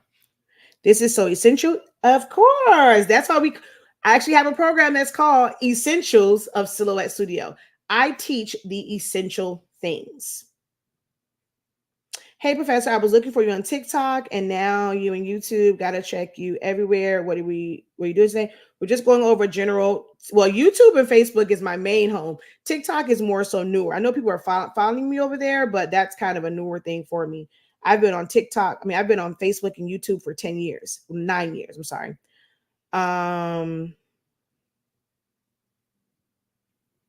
Let's see. Glad I saw this. Thank you so much. Maximize your thickness. Do not go lower than 6.25. Well, I don't go past 6.25. I don't recommend going past 0.5. Hello, Incredible Friday, listening while working. When I change the settings to give more space, it doesn't cut well for me. So you have to make sure that normally why it's doing that is if your bottom one doesn't fully print. That's why I said you have to know what is your maximum that you can go. So if you have a wide format, you should be able to go ahead and change that. But with the standard one, it may appear that it fully printed, but it did not. And some printers, it might cut off the sides. So you have to be very, very careful with that. Even if you just print out an empty page just to see what's your max and just keep a note of that, of where to put move your insets to. But all of the marks have to fully print. So if you ever print and you don't have, let me move this comment. You don't fully have the same amount of like thickness and things like that for this mark right here, it's going to affect your registration and how it registers because it's a half of a mark. So make sure that all of your marks are fully printing if you push your insets out. Can you say can you say your info so I can follow you? In the description of this video, I did put helpful links That has all of my YouTube channels, my Facebook groups, my Facebook handles, my TikTok, email, like literally everything is on there because I technically have 3 that you guys know about. YouTube channels, I have several Facebook groups and stuff like that. So if you click where it says helpful links, yeah, you'll find all of that. Silaholics Anonymous, Honestly Speaking, 365 Creative Academy. So all of my handles. So no question, speak now or forever hold thy peace. And if you're watching the playback, post your questions. Just because you did not experience this live does not mean that you are not still able to get help and assistance and guidance and get your questions answered. So if you are watching the playback of this, do not hesitate to still be engaging and post your questions. I actually do respond to comments on posts. More so the YouTube ones, it's easier to kind of keep up with those, how it gives you notification than like Facebook, but I do my best to try and, go back and answer. Last call. Any questions on print and cut setup? That is one of the things that I get so many questions about.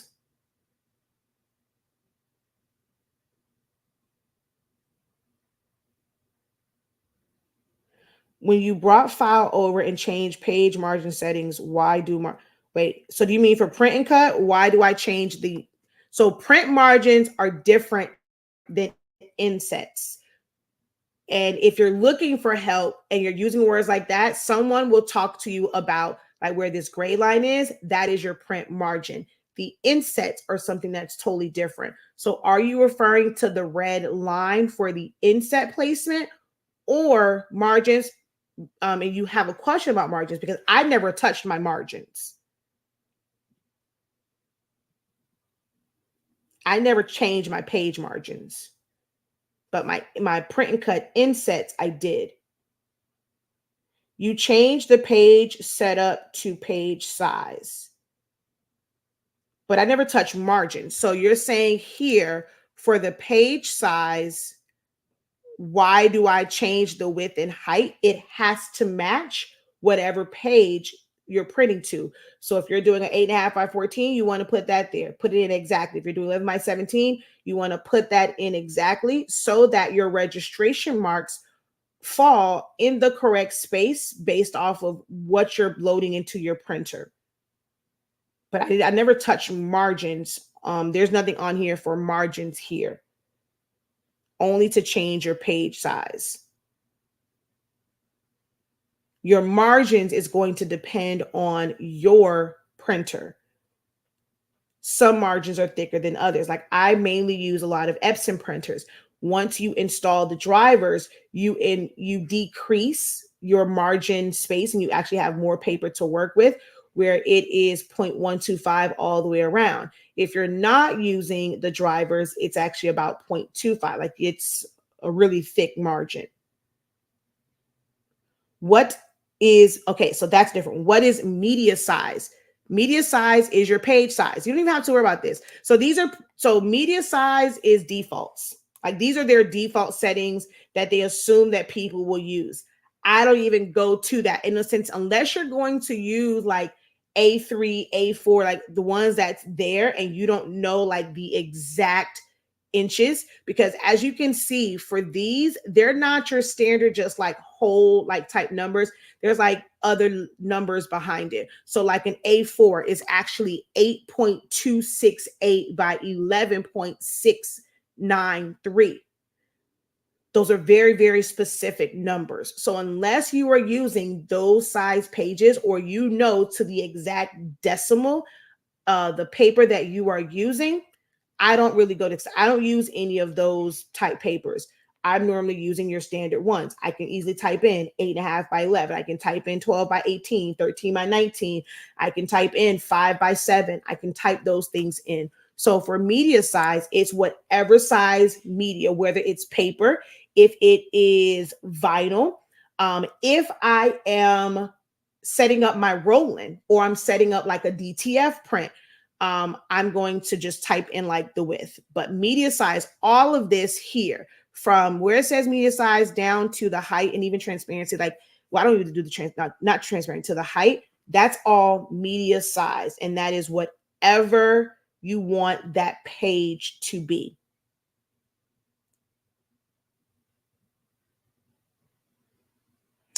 Okay, so now we have different questions. So how you bring it in has nothing to do with that. So this is a question that I love, and this is actually going to help you get the correct answer.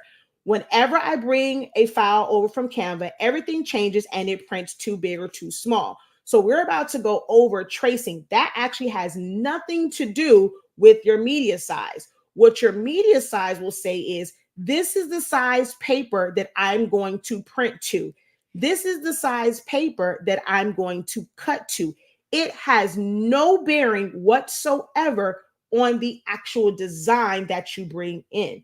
Depending on how you saved it, it can come in big, it can come in small. And then you have to resize the design itself and place that on your media to be able to print. But bringing your image in and the size of your image has nothing to do with the media size. Media refers to what you're going to put the design on. The size of the paper, the size of the paper, the size of the vinyl, the size of the DTF gang sheet, the size of the HTV. That's what media size applies to. See? Now, this is like perfect example of, like, sometimes people will ask certain questions and I follow up because I need to get to this type of question. Everything that you asked up here would have never gotten you to the answer that you need. That's why I'm always saying, don't try and, figure out what's like here. If you have a question about something, let me know what the problem is. Or I should maybe say it that way. Instead of posting a question, let me know what your issue is. Let me know what the problem is, and I'm going to answer it for you. I'm going to give you the answer to your problem. Your problem is technically a question. But none of those would have ever gotten you to what your issue really was. But this one right here, now I know, you're asking about that, but that really had nothing to do with, what your problem was. All right. So my issues are that it doesn't cut the outline correctly. It's so random when it actually cuts. Any suggestions? I have tried more light, darker marks. Do not touch your marks. Do not add extra light. If you're it also depends on which machine that you're using. All machines are not created equal. Like with the original machine and the 3, if you have too much light and you're on glossy paper, that's actually going to be a bad thing. You don't want any extra light. I've actually done print and cuts in the pitch black, like in complete darkness. I've never used extra light. That actually causes issues, especially on glossy paper, because it's going to cause it to shine too much. It's going to be how you're setting it up. It's going to be how you're putting it on your mat. It's going to be how you're loading it into your machine. If you have the Pro, those are ones where I have to always physically see it because the Pro is stupid. So there's a lot of other factors that will affect it, which is why whenever someone has like specific print and cut issues, I say, don't get frustrated and just throw everything away. You can't get help if someone can't see, because it's not a general issue. Sometimes it's specific to your setup.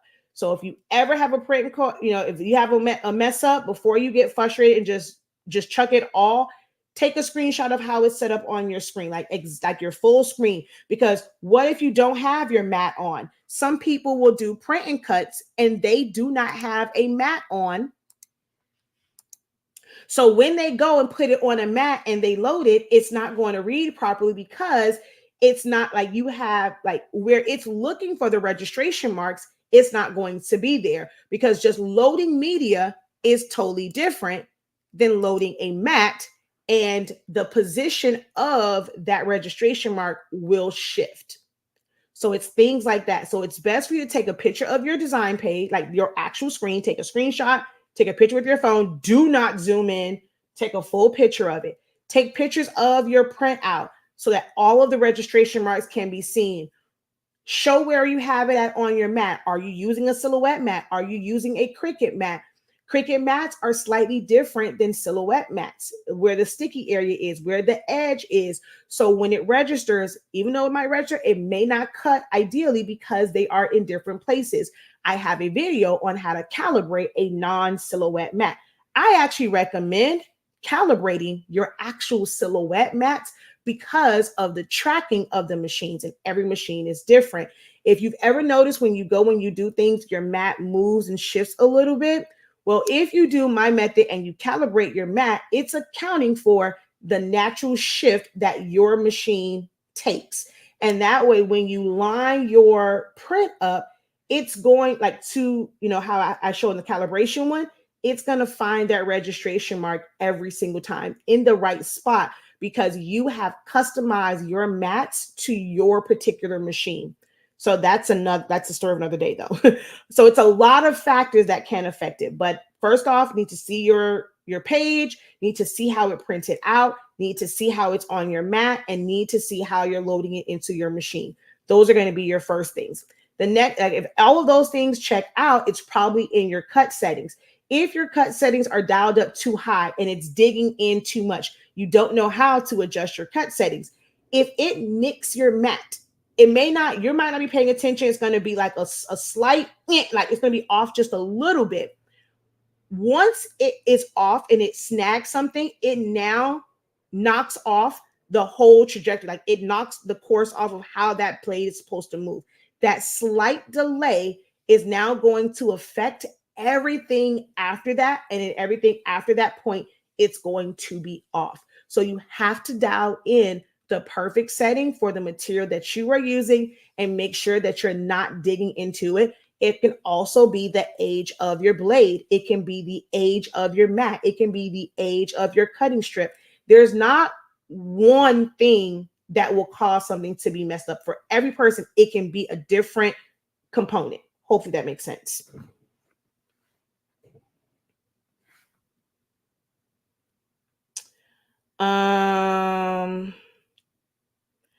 Just join now. Do you also do a black layer to create the outline for cutting where it is a little bit bigger than what you have? So you can. I don't necessarily do black. I will do a coordinating type color, but you can do that if you want. So let's say I wanted to make sure that this kind of like printed. This is overlapping a darker color. There's lighter colors here. So I could do like a lighter blue. Like I would probably choose like a lighter blue because even if it cut a little bit off, it's going to seem like, oh, that was a part of the design versus it just being white. And that's maybe not like a primary color. So you can do it that way as well. So you would select your entire design. You want to do the one and then duplicate it. So this is the other part too. So that actually leads into the next part as far as like finishing off print and cut. So let's say I want to do the offset. So I'm going to do an offset. Can't even do an offset. Reason why? I did not trace and detach this. So let's back up a little bit. This is what I'm saying. Like, it's a lot to this. And I know this is going to be a long video, but it's going to be helpful. I cannot go and say, all right, we're going to do a series of this. I have 10 years of videos where I've really gone through and broken down. But when I'm doing overviews like this, I'd rather just get out all of it at one point instead of like, okay, well, guys, come back, because then I'm scheduling out time that I'm not getting paid for it. And I do, this is still technically a full-time business for me in teaching. The same way that you guys are selling your products, I basically sell my knowledge and my expertise in this. So we do like, thank yous and gifts if you're able to, but this is free. It's not a requirement, but if you want to, just let me know. I'll kind of put ways that you can just kind of send a monetary thank you.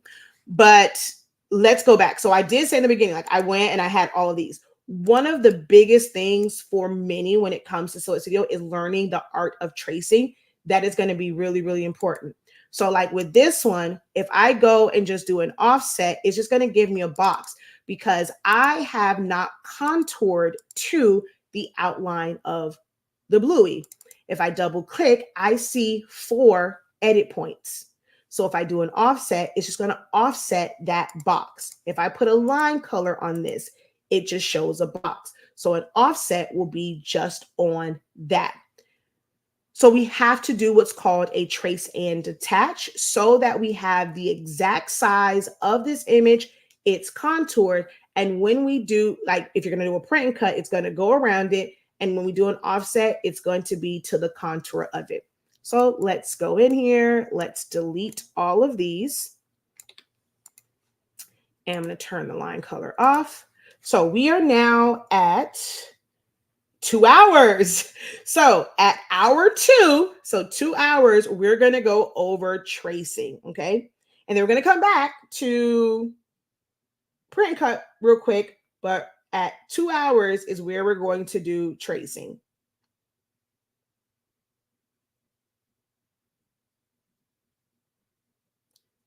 All right. Because I said we're going to do tracing, Linda, I'm going to come back to your question about glossy and how to make that work for you. Okay. Don't let me forget.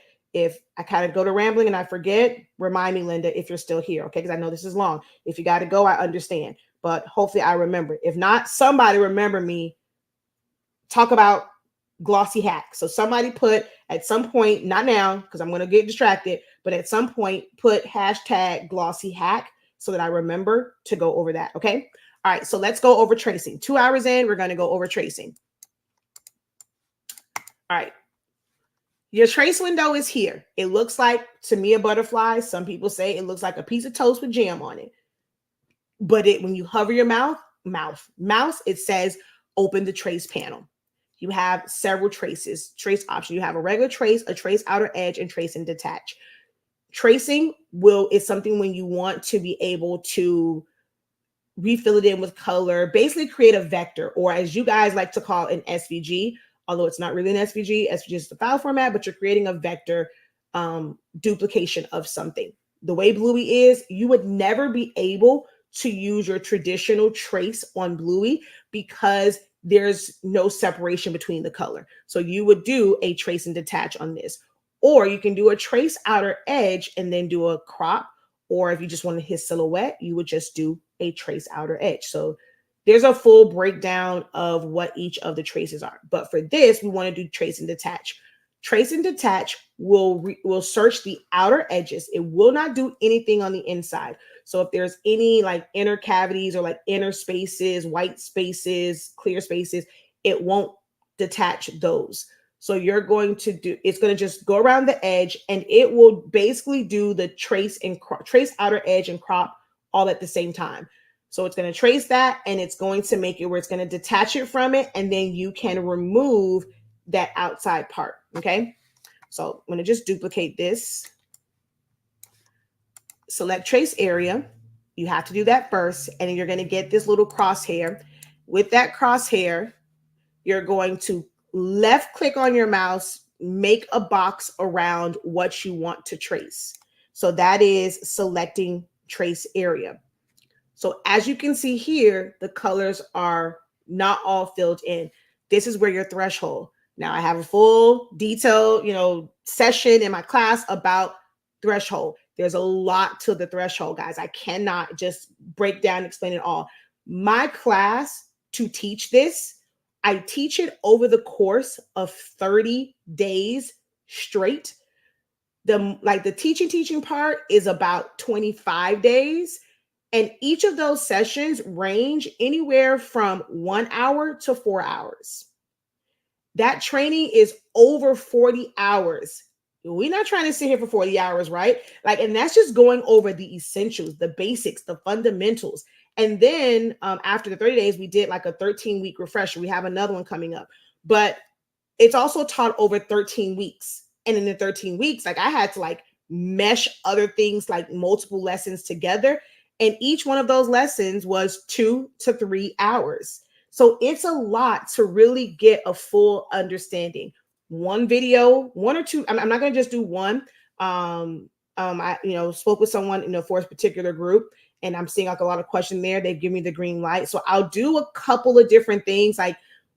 this is like my only like overview, and there will be times where I'll go in, I'll do a video that's just on tracing. I might show something that's just on edit, like point editing, but in this one I cannot go and like get into all of the innuendos of the program because it takes a lot.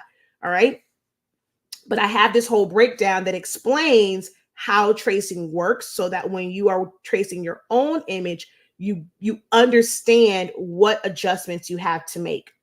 So I want all of the edges to have yellow around it. Not really worried about the middle. The eyes will probably, like any lighter parts, like the eyes won't cover color in, dang it. But I need to get it where it is the majority of it. So this is where you adjust your threshold, and you take that up until all is covered in yellow. Now, because the foot is open, like it's not a cut, like it's not a darker color like everything else, I'm gonna have to go up pretty high, which may also mean that I'm not gonna have a really good clean trace. So I'm gonna take this up as high as I can to get it to fill in the bottom, which is almost max. I like to take my scale down. I'm not sure if you saw that jump. If you didn't, come back to 2 hours and 5 minutes and 13, just 2 hours and 5 minutes, and you'll see that jump where it smoothed it out a little bit. And then we're going to go trace and detach. Once you do that, now it doesn't always go that fast. If you got a lot of stuff on your page, it's not going to go that fast. It's best if you have, like, you want to do some trace and detach, you can do a lot of it, put them on their own separate pages, trace and detach them, and then bring them back over. So there is this invisible box. So the box doesn't go anywhere. It's still here. So this was that original box. This is now our image. But now when we click on it, we have edit points all the way around it. So now when I do an offset, it's actually contoured and it's not just a box. So whereas this one, we go offset, it's just a box. Okay.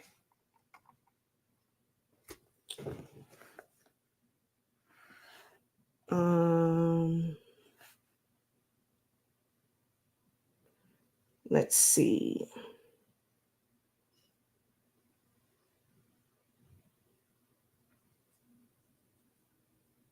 Okay, so trace and detach is going to be important. So now I'm going to bring this over. All right. And when I go to, I'm going to group it. When I go to offset now, I have a full contour.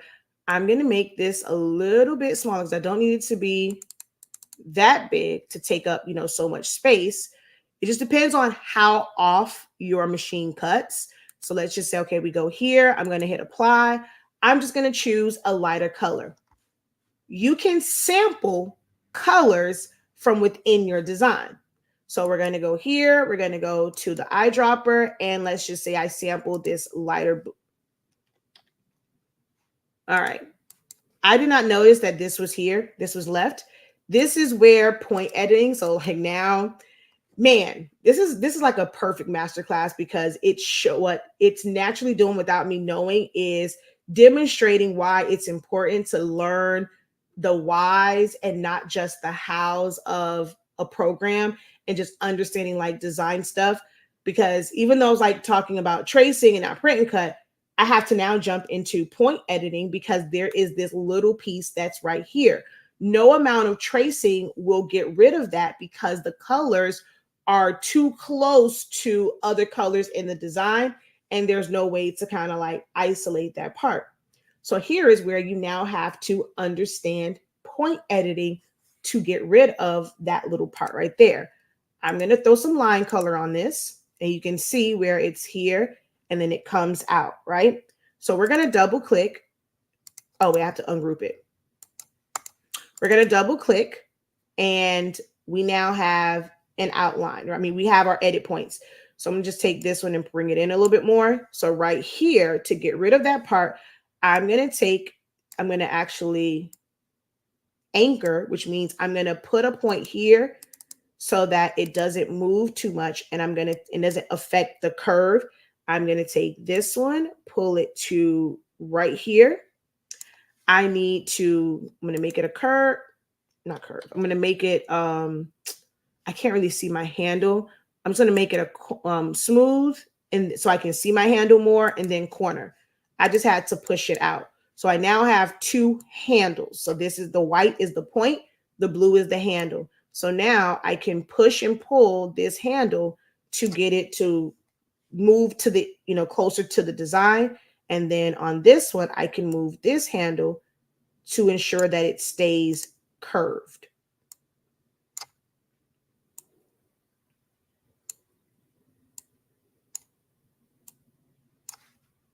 So now that little piece is gone.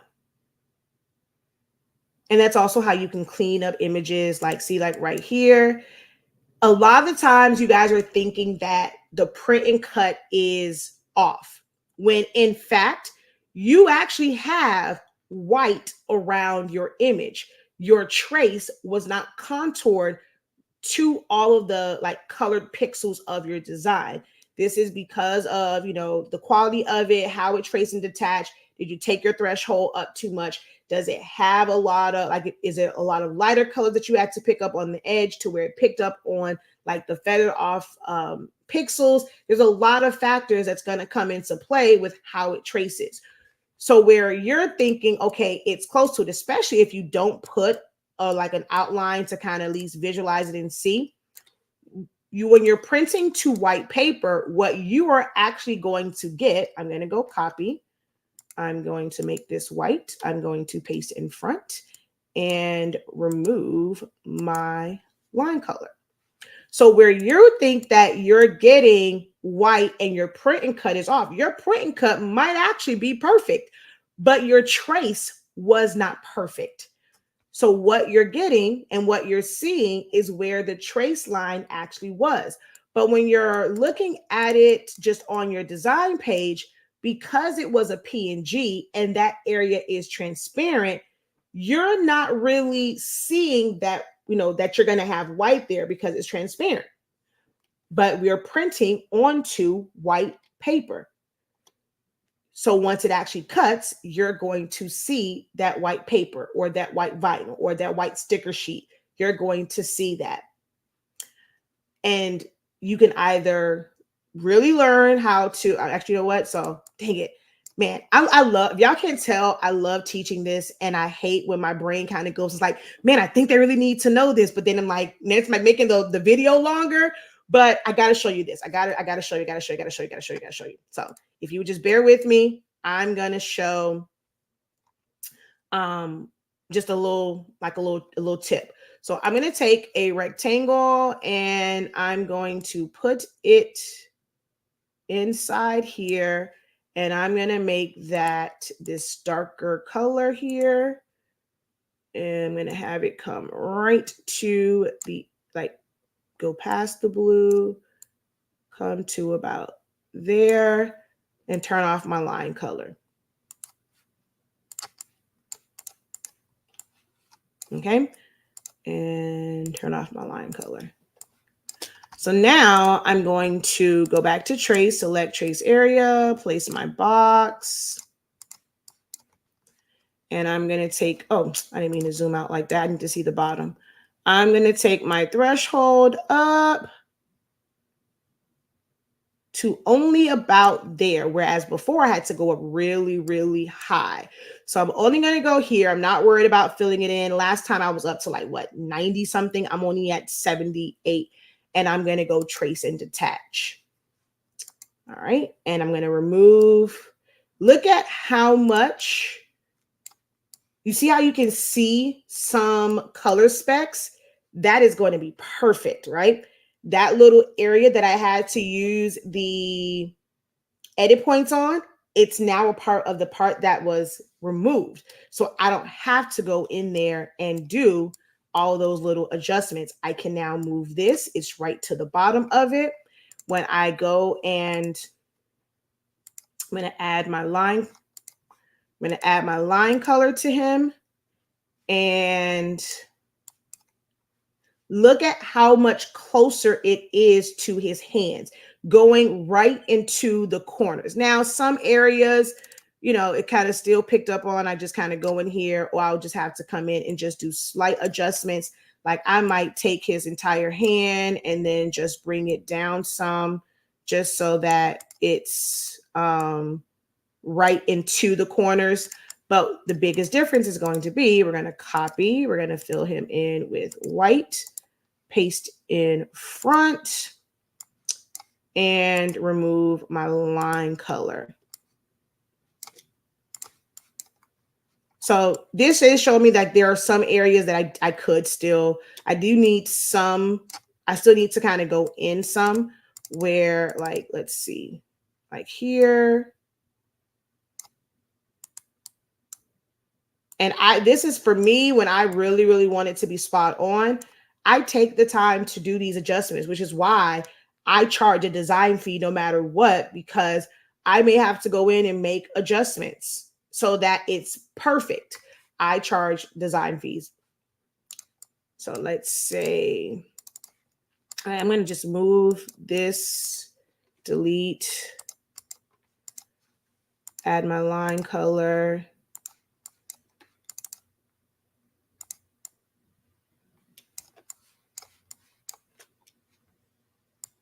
I'm not going to do the whole thing. I just want you to see where if you make adjustments where it's right to the color, you then don't see any white. All right, so I've made, let me see any adjustments I need to make on the tail, probably right here.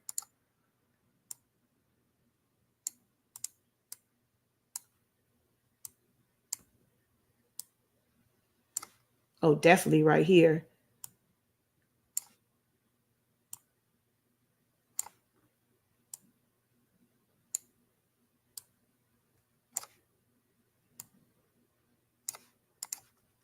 Okay. So I'm going to now copy, fill this in with white, paste in front.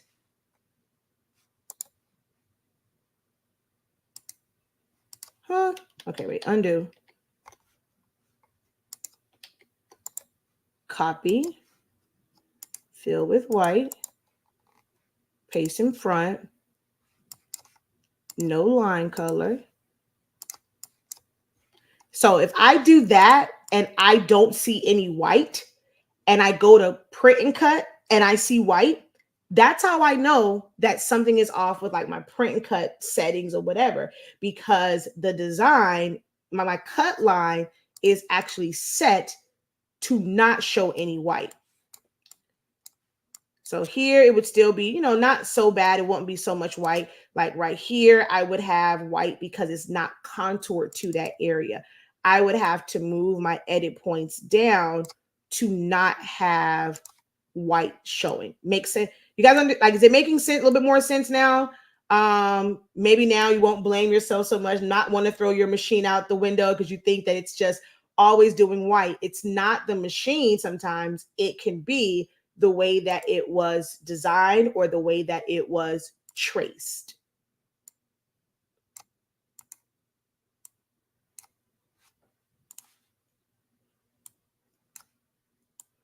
Like even this inner part here, remember I said it doesn't do inner parts. There are certain things that you have to do to remove that inner part so that it will cut that section. If not, it's not going to cut it at all. All right. So I'm going to come back to this as far as I'm going to, man, it's so much. I will kind of do more of an over. I did plan to, like, you know, in Crafting Babes to do more like of an overview, and I'm going to do several sessions anyway. We're almost like, we're well over 2 hours. I'm going to kind of go over a few more things like text, like some really, really important things. And then we're going to close out for today. You guys go ahead, make sure you guys come back, subscribe, follow me, send me a friend request if you're on Facebook. Make sure all your notifications are to see first or see all. That way, when I go live, you guys get notifications, even if you just have to bookmark it or save it so that you can go back to it later. Okay. So I'm going to move this one out of the way. We're going to put this one here. Send it to the back. I want no line color. Oh, here's the thing too. Line colors only, they're not cut lines. So when you're looking at line colors, those are not technically cut lines. Even without a line color on there, it will cut no matter what.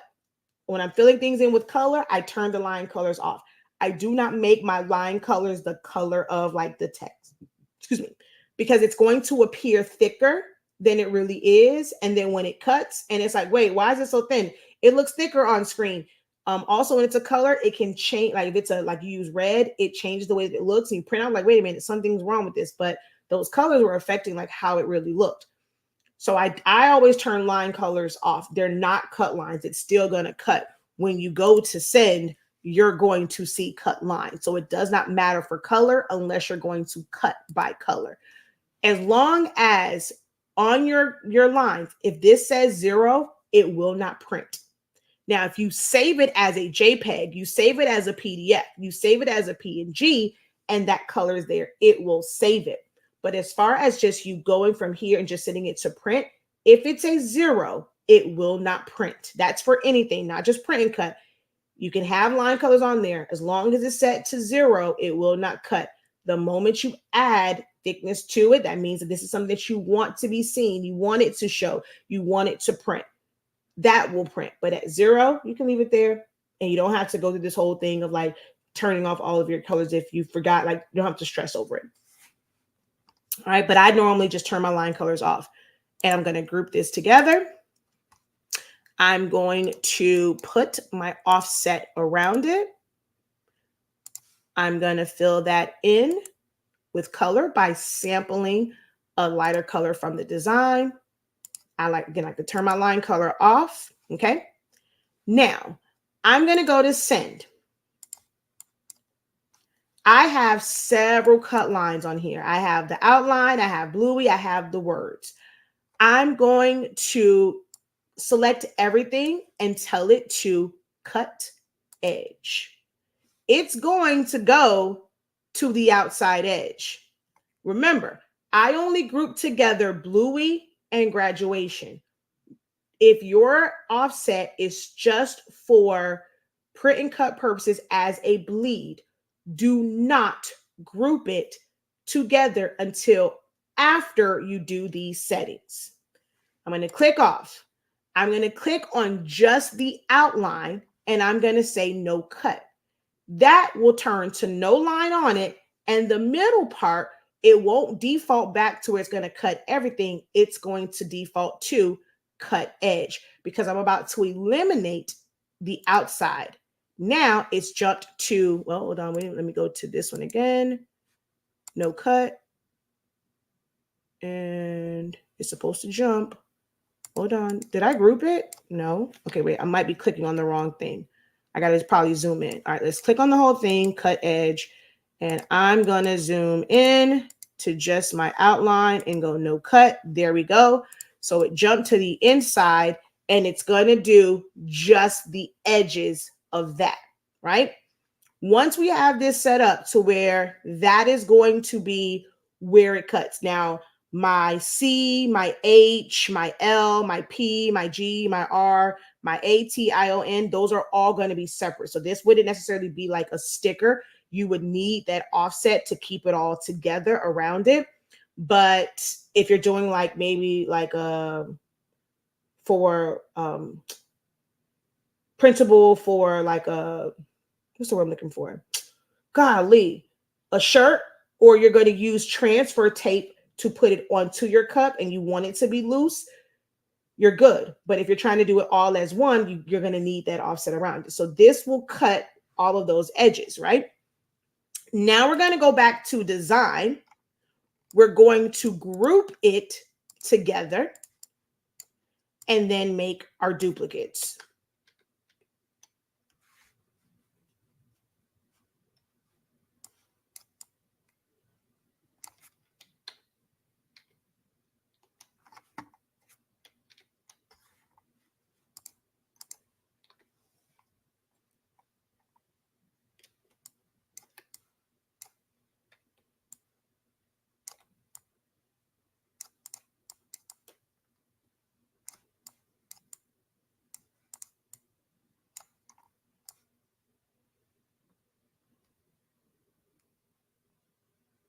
Yeah, I can't fit him on there.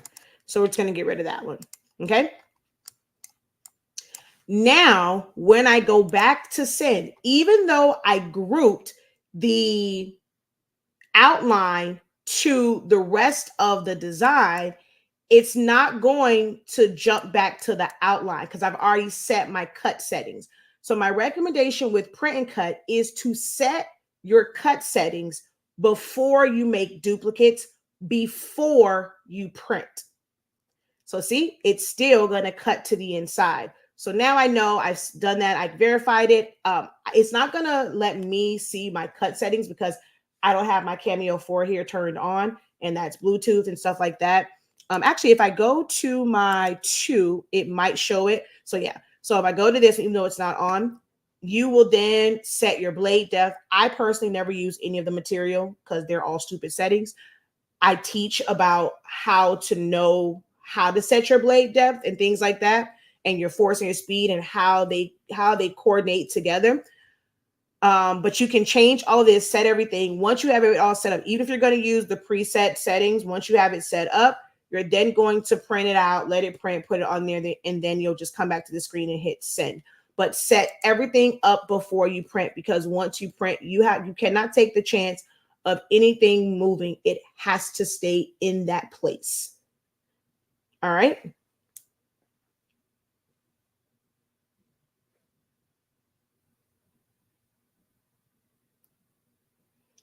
Okay, that was a lot.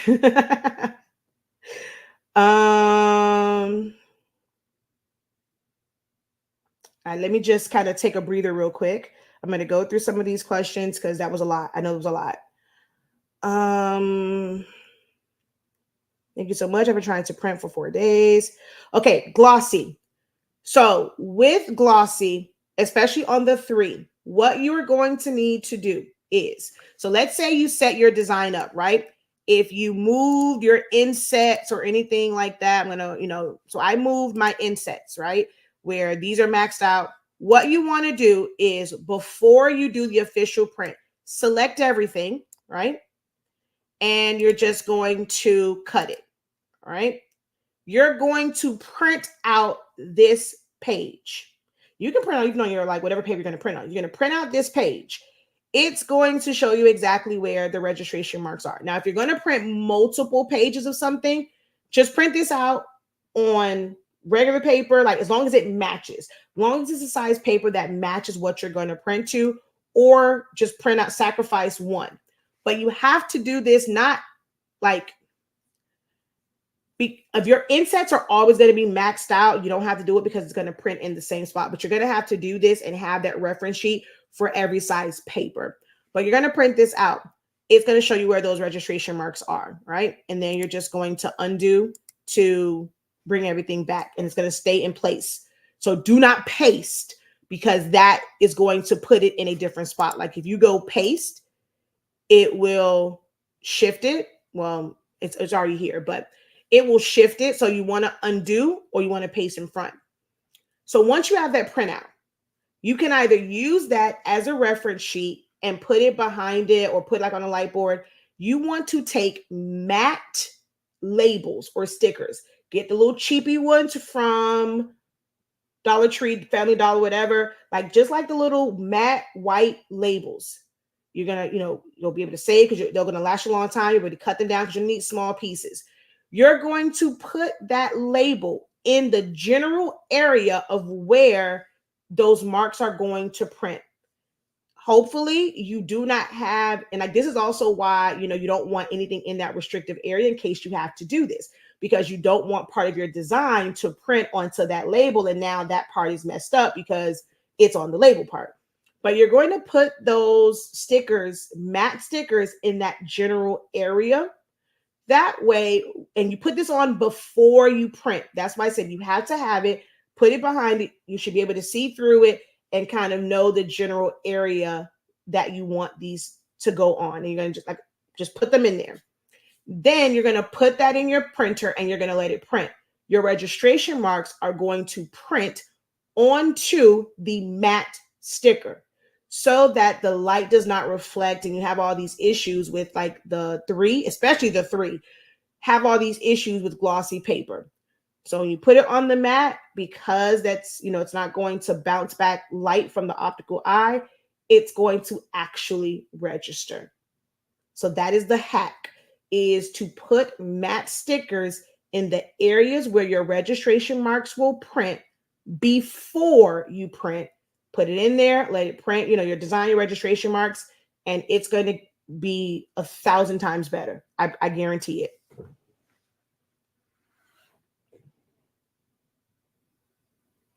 Did not know that I get the generic mats to save money. Yeah, because I only use Cricut mats. So my Canva file has 4 pages. Do they have to be brought in one by one? Yes, they do.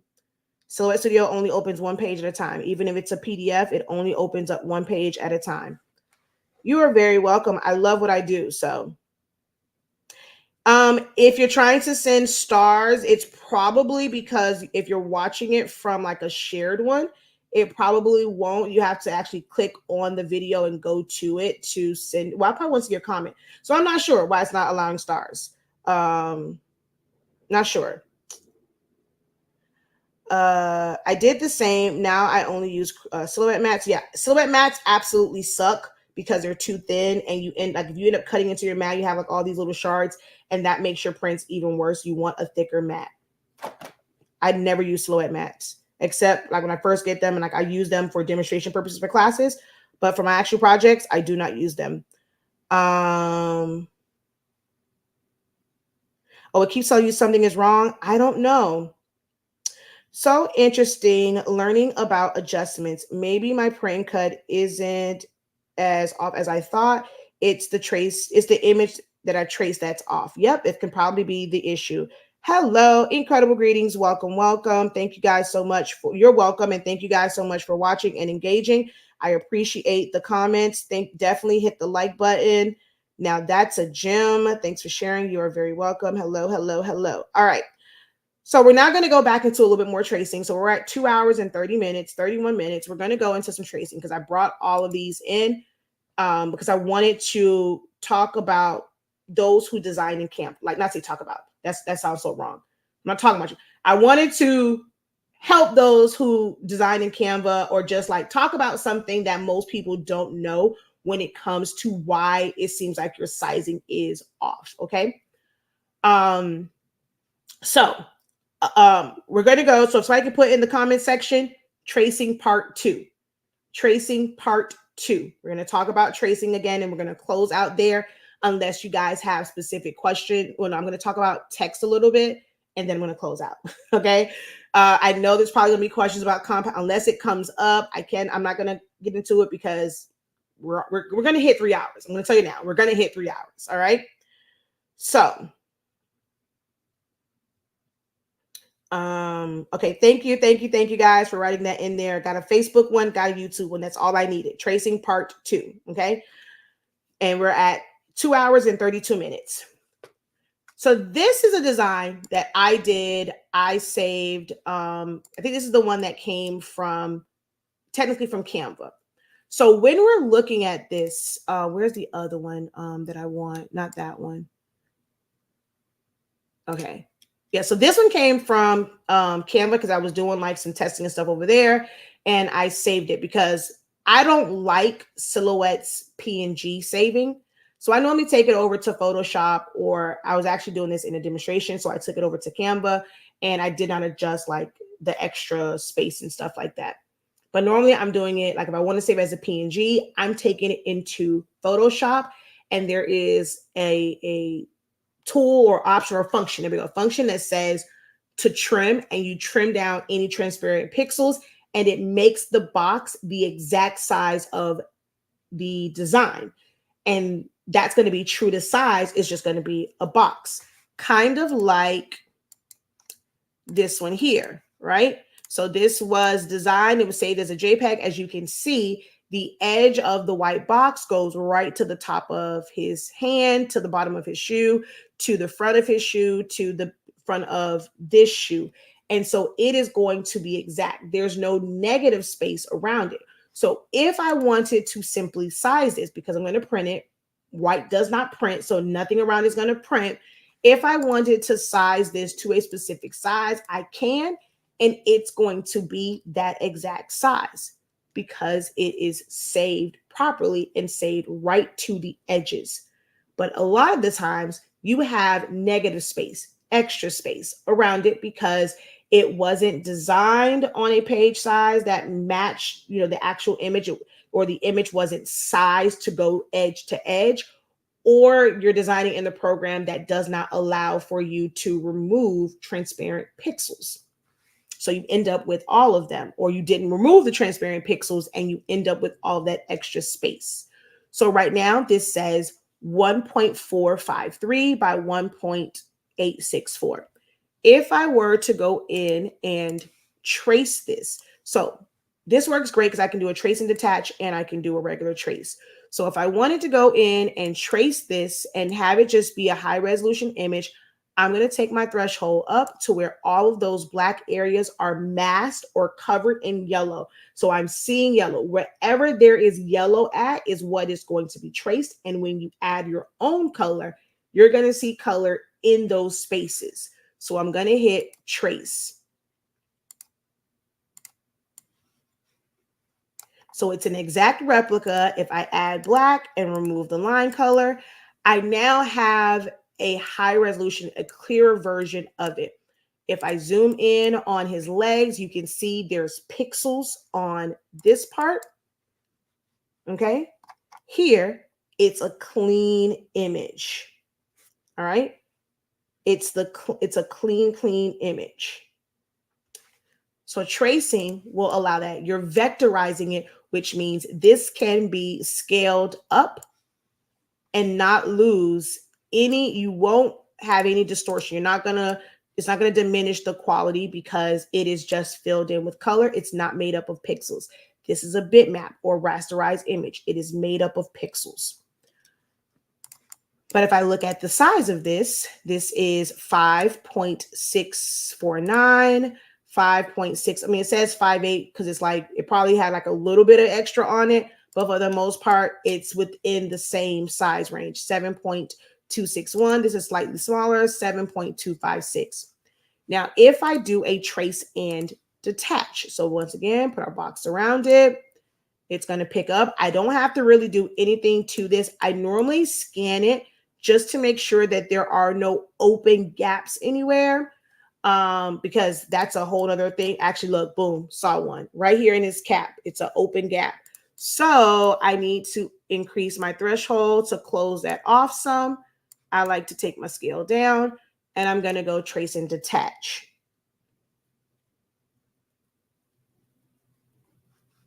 Okay. And I can now move this out of the way. This is 5.656. I think it's the same as this one. Oh no, 649. So, and then 5.658. I don't have those transparent pixels, like those little edges. I don't have all of them. So it's slightly smaller, but for the most part, again, it's still the same general size. And that's just going to be a trace and detach and remove that negative space. This Mickey, same thing. I can go put my box around it. Hold on. I don't want this part, so I'm just going to delete that or erase that part. And then we're going to go up because I see a small area here.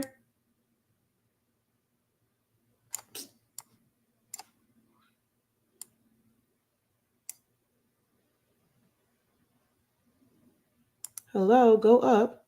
Okay, there we go. And we're going to go trace. And this will allow me to release compound path and be able to change all of the colors. So I'm just going to put a lighter color just so you can see it. And then if I release compound path, I now can make my outline black, and I can change all of the colors to, something else. So it doesn't have to be a white.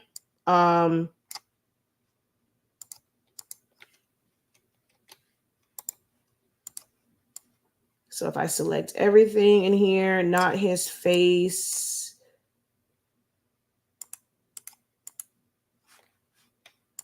I can make his mummy covering yellow.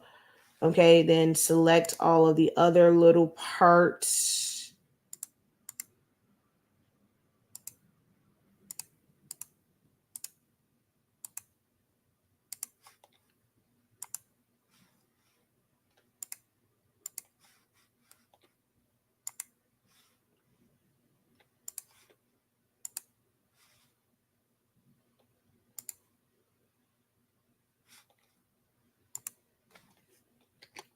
And then make them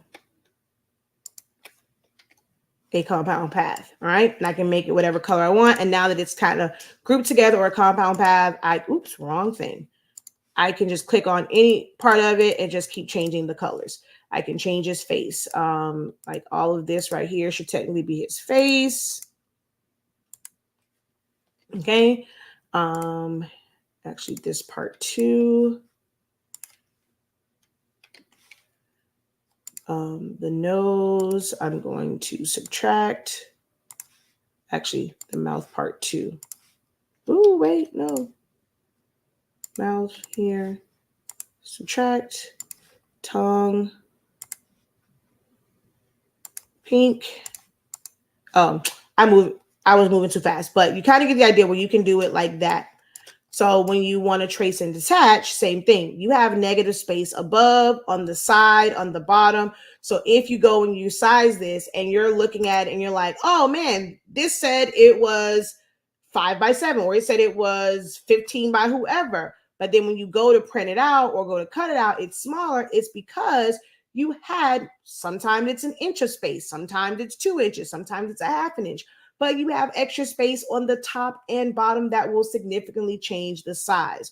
So now, like the whole thing is only 8.946 by 7.448. Whereas in its original state, it's showing that it is 9.792. From 8.9 to 9.7. So that's a little under an inch that it will be off. The width, 7.6. This is 7.4. So with that one, as you can see, it's not a lot of space on the side. So it's not going to be a big difference. So it's only about 0.2 difference in size. But for some, if you're looking for something to fit in a specific space, that can end up being a really big difference. Okay. So like with this one, this came from Canva. It has some extra space here. So we're just going to go to select trace area, place our box. Everything here is pretty dark, so it should just pick up without me having to do a lot to the threshold. And this is typically what happens. That's why I said, remember I said sometimes it's better for you to put that in a separate window, because I have all of those other things on there. The data of all of those things is affecting how fast this picks up. So that goes back to, the condition of your computer. So I'm going to just take this up a little bit, only because I had to close that part off, trace and detach. Now it's going to remove the negative space around it, and I can size that to the exact size. If there's breaks in it, it's going to separate it. It's going to still go around. It's going to trace and detach it, but you have to remember to go in and group it back together. So here is a true live example I'm saying where the first time it went fast, this time not so much. Click. This is our invisible box. Oh, it didn't include my shadow, but that's fine. And then I don't have to group this because it's all one, but now this is true to size. 29.636 by 32.639, whereas this one was 33. This was 29. This is 33. Big difference. 33, because I think I did this on a 12, like a box, a 12 by 12 in Canva. So this was like 33.333. This is 32. So that's, not as big of a difference, but it can be a really, really big difference. That is why your sizing is off. I think this cupcake is, so this has a lot of negative space. So someone took this picture, they removed the background when they took it. The design page that they had it on was a perfect square. You can see this is 4 by 4. that cupcake is not 4 inches. So in order to, some people say, oh, it's too much work in Silhouette. Like I can just remove the background. But even in Canva, you end up with that really big box and you have to then click on it and move that slider and move it down and try and not cut off some of your image and then move this one and then move the side. Like you have to move 4 sides to get it to come in to the exact size and for it to be exact, and you can click around and all that stuff in a program like Canva.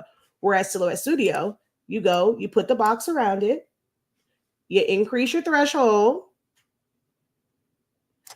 you trace and detach, and once you do that, it is automatically to the exact size. There's nothing else to do.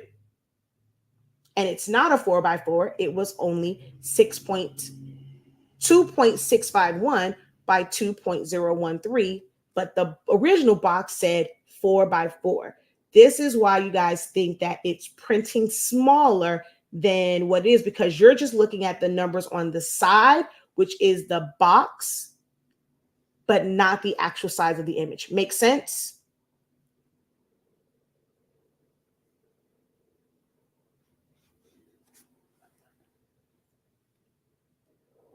I had the wrong Silhouette Studio downloaded, but I looked at one of your videos and finally got the right one downloaded. Which one are you using now? I don't think there's like a right one. You have to figure out the right one for your computer. I prefer 4.3.370, but on this system, I am using 4.5 because I need it for the recent teaching that I was doing. Perfect sense. Okay. Awesome. Awesome. Awesome. Glad to know we still got a good amount of people still with us. All right. My cutoff is 3 hours. We're about 15 minutes away. If you guys have questions, post them. If I can answer your specific questions in this, I want to be able to do that. But I know that tracing part is going to ease a lot of frustrations. I wanted to get that in. I know understanding tracing is going to really, really ease a lot of frustrations. I'll probably take a little break, be able to go get something to eat, kind of just talk a little bit about some design things. So I'll come back probably today, because normally I do a day where I'm kind of like online all day long. We're in the process of like moving our office and stuff like that. So it's been kind of hectic, but I want to kind of go over like just some things as far as like, you know, just designing and putting things together. And that will help probably like a lot of people too.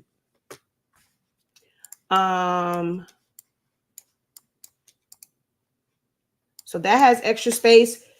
This right here, actually, no, I'll do this one. So this was designed completely in like Canva, and you have like all of this, they're like kind of separated, and these were made for a sticker for styrofoam cups.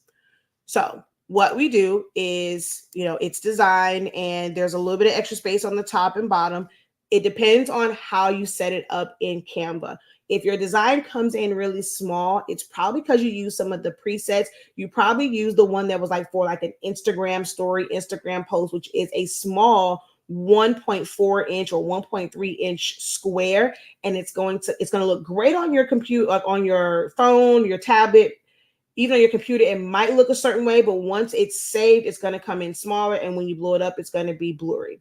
You have to make sure that you are designing in the proper pixel size or the proper inch size and changing that setting so that it comes into programs at a good size. So if you know that the general size that you want is like a 13 by 9, if you want to print a 13 by 19 page, you're going to create it from scratch, make your design page in Canva 13 by 19 and start to design. That way it is designed to scale and it's not going to save smaller and then you open up somewhere else and now it's all messed up. Try to design to scale of the media that you will print and or cut to. So we're going to go in and select trace area, place our box around it. There's a lot of colors in here, big mixture of colors. So this is all that picks up at that threshold. We're going to take our threshold up. The goal, like I said, is to have all of the edges masked in yellow. Sometimes you end up going all the way to 100. So there's some gaps here. So I got to go up some more. I try not to just automatically max to 100. for a lot of people, that is their habit, is just to just take it all the way up to 100.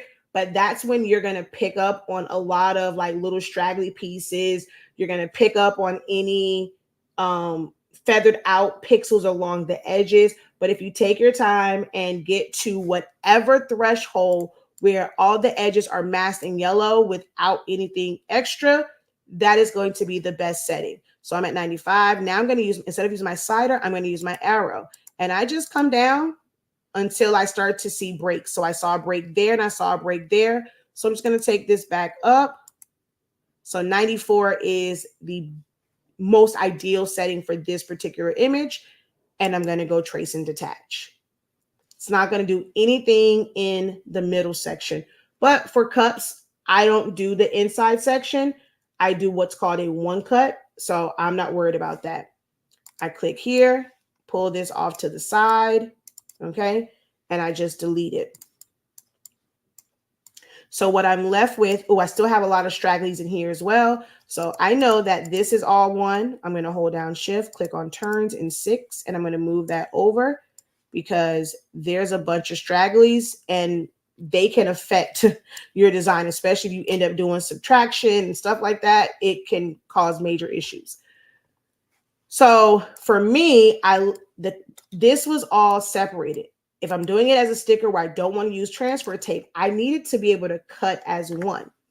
If I put an offset on this, a small offset, yeah, my turns connects to my 6, but neither one of those connect to the main design. I have to increase my size of my offset in order to make everything connect. But now that leaves me with this humongous border. This is all about how you design it and making things tighter to where you can put an offset and not have to put a humongous one. All right, so we're just going to move this to where the smallest, where everything connects. So I'm more so looking at like the T here and where it connects at, and maybe even the 6. So I need to go up some to where there is some overlap. Boom, right there.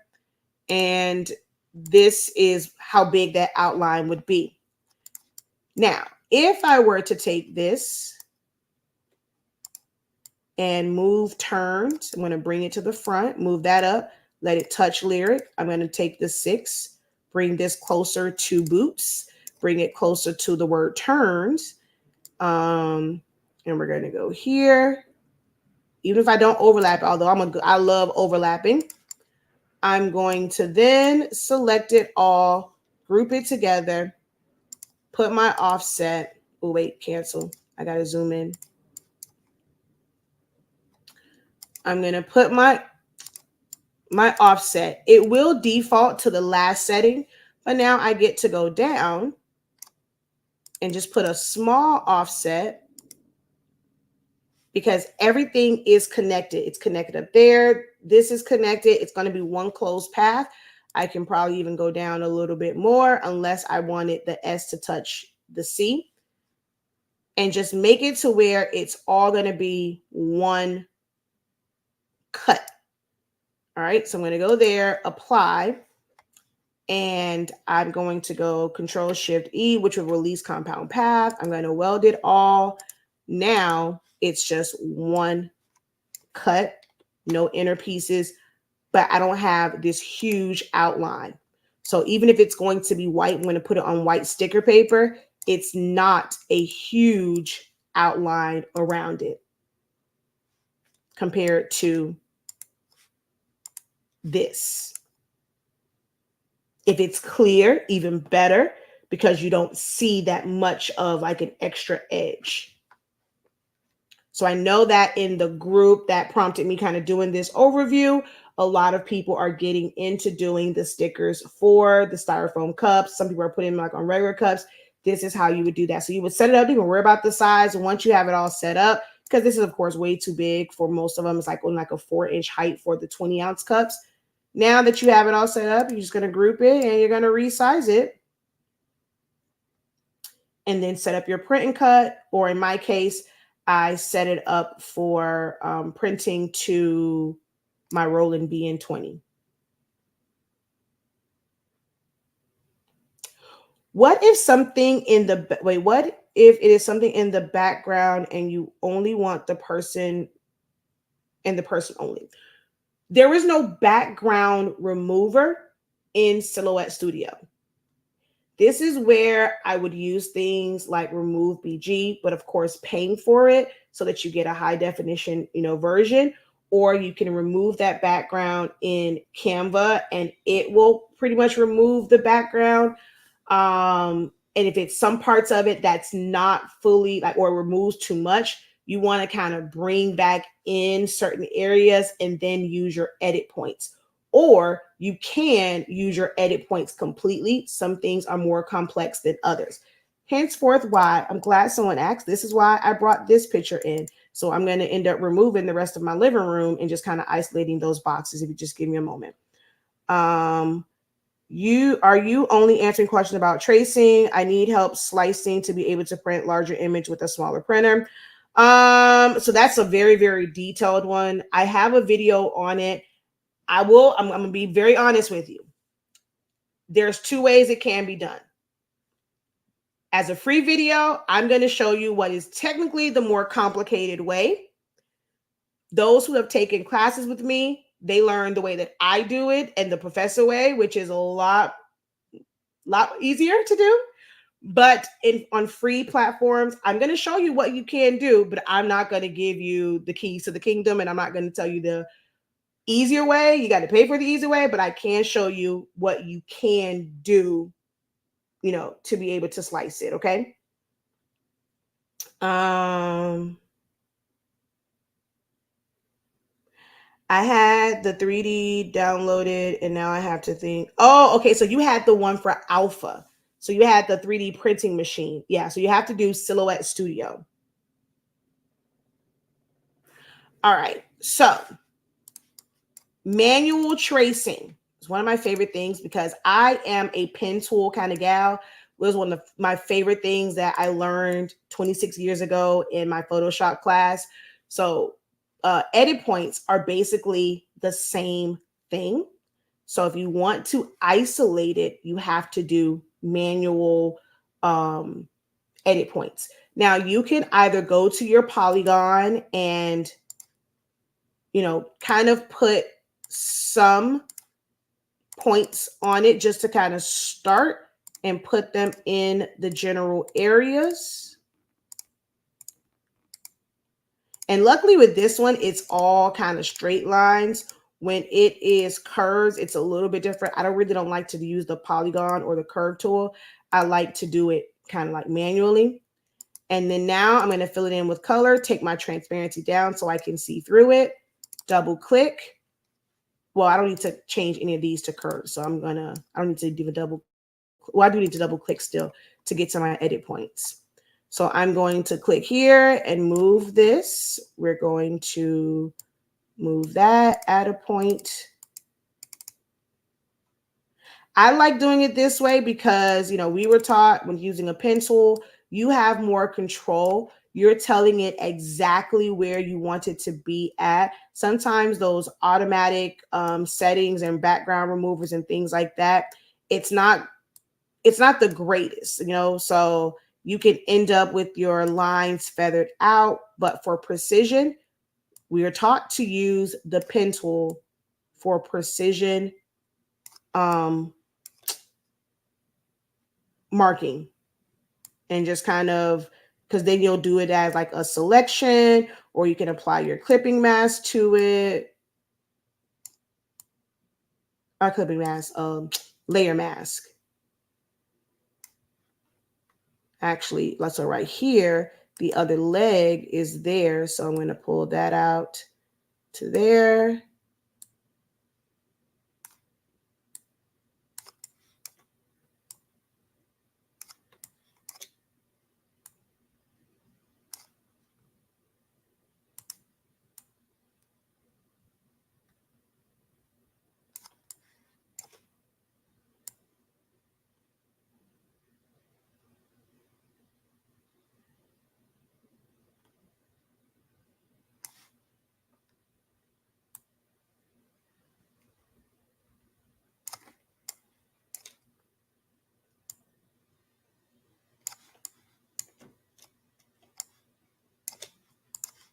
Okay, I'm going to do a duplicate of this only because I'm going to go around my son's teddy bear in the background. So now that I have it where I want it, I'm going to remove the color. I'm going to select them both, go over to modify and crop. And I have removed the background. That is essentially what a background remover is doing. It's just doing it automatically where it's searching for the edges of the foreground and what it considers to be the background. It's removing that. So like up here, if I wanted to do like kind of a contour, I'm going to click and I'm going to put this one here. I'm going to add one there, pull this out.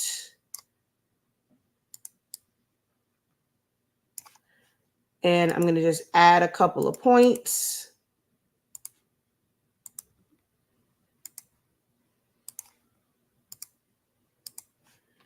Select them all.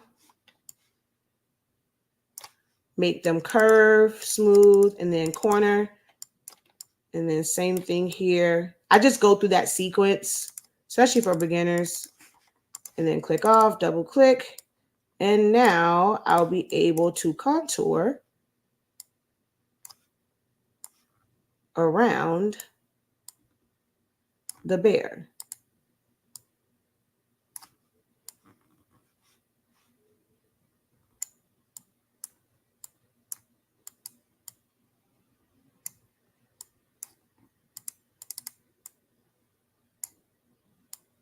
If I need to add in more points, I can. I'm not going to worry about that part of it. It's his foot kind of comes out, but I'm not going to worry about that. I'm just going to cut it down to there.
It doesn't matter if you right click or go over here, they have the same options.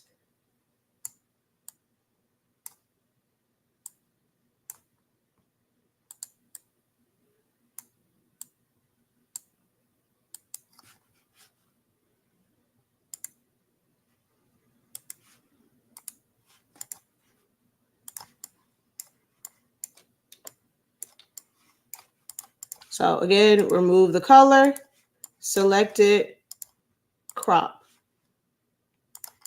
So I have something that is kind of curved and contoured because I included that little piece of the bear. And then you can always go in and adjust it. When you remove edit points, nothing is ever truly gone forever. So you can pull your marks back out and adjust it. If you remove too much of it, you can always go back in and make adjustments. So that is manual tracing using your edit points.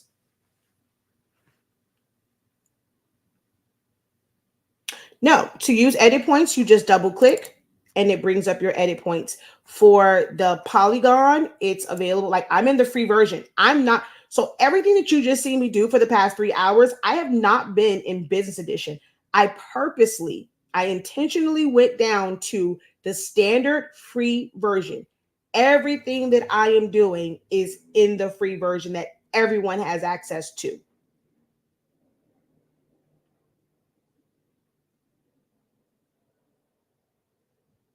I don't need to. So I like the way that I use it. I don't need to go into another one. So no, I don't use an outside program other than, I mean, so I've used like just my Adobe Acrobat when you sit, but you have to be able to save it as a PDF and then you open up Acrobat and it will basically do it as a poster. But for how I do it, I can do everything in Silhouette.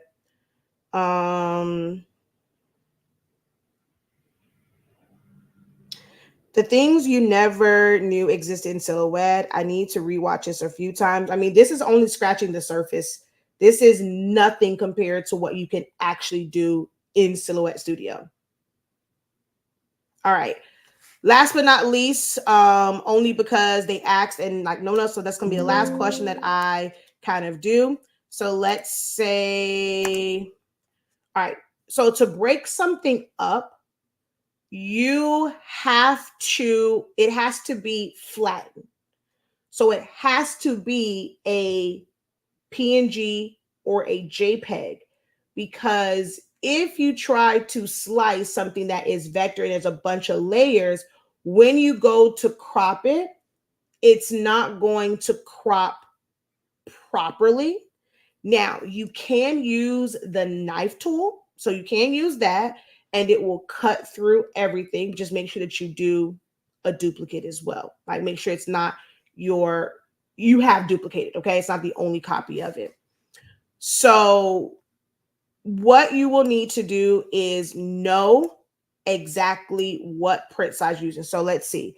3 hours and 5 minutes. 3:05. Hey, y'all don't know I'm from Miami. So 3:05. Hey, 3:05. All right. So this is 29 by 32. If I'm splitting this up to I'm gonna make it like 30. I'm making it like everything is under 30, because let's say if you're using a 15 by 15 press, you can't go wider than 29 inches. So I have to make it 29 because you can't go wider than 29 inches if you have a 15 by 15 because of the overlap. All right, so we're gonna cut up my son's logo for their businesses, okay? And like I said, I always duplicate it. Whatever size paper you're going to print to is what you start with. You're going to start with a rectangle. If you're doing 13 by 19, you're going to make it 13 by 19. If you're doing 8.5 by 11, you're going to do 8.5 by 11. If you're doing 8.5 by 47 or 36 or whatever, or in this case, it would be 8.5 by, I would say, 27. So you'll go 8.5 across and then do, tape together several ones or use roll paper and do 8.5 by 27. You're going to do that. Whatever size paper you're going to use is what you're going to start with. There is a full video on my YouTube channel in regards to this. So let's say I'm going to do one that everyone can technically do. Let's say we're going to do 8.5 by 14. So I'm going to make this page size. I'm going to go to the top. I'm going to make my width 8.5. I'm going to make my height 14 inches. Oh, wait, unlock it. 8.5 by 14. I'm then going to go over to my offset. The standard print margin, at least for an Epson printer where you have installed the drivers, is 0.125. I never go right to the actual margin. So I'm going to do an internal offset and I'm going to make that 0.2. Okay? To give myself a little bit of wiggle room and make sure that my paper doesn't like shift and something gets cut off. You can go 0.25, but for the sake of it, I'm going to go 0.2. This is now my indicator of where I'm going to line my design up to, or my papers up to. So I got to make sure I have enough space at the top and bottom. And then we're going to go over and then use my arrow key on my keyboard because you have to have overlap. 1, 2. And then, I use keyboard shortcuts. My bad. I'm going to come here to what looks like a little bug, which is your replicate. And I'm going to duplicate to the left. Or if you had to start to the right, you would do that way. Then use my arrow key and go over 1, 2, maybe even 3. Okay. And then I'm going to duplicate it again. And then use my arrow key. 1, 2, 3. I'm going to take all 4 of those and I'm going to now duplicate below and move my arrow key up.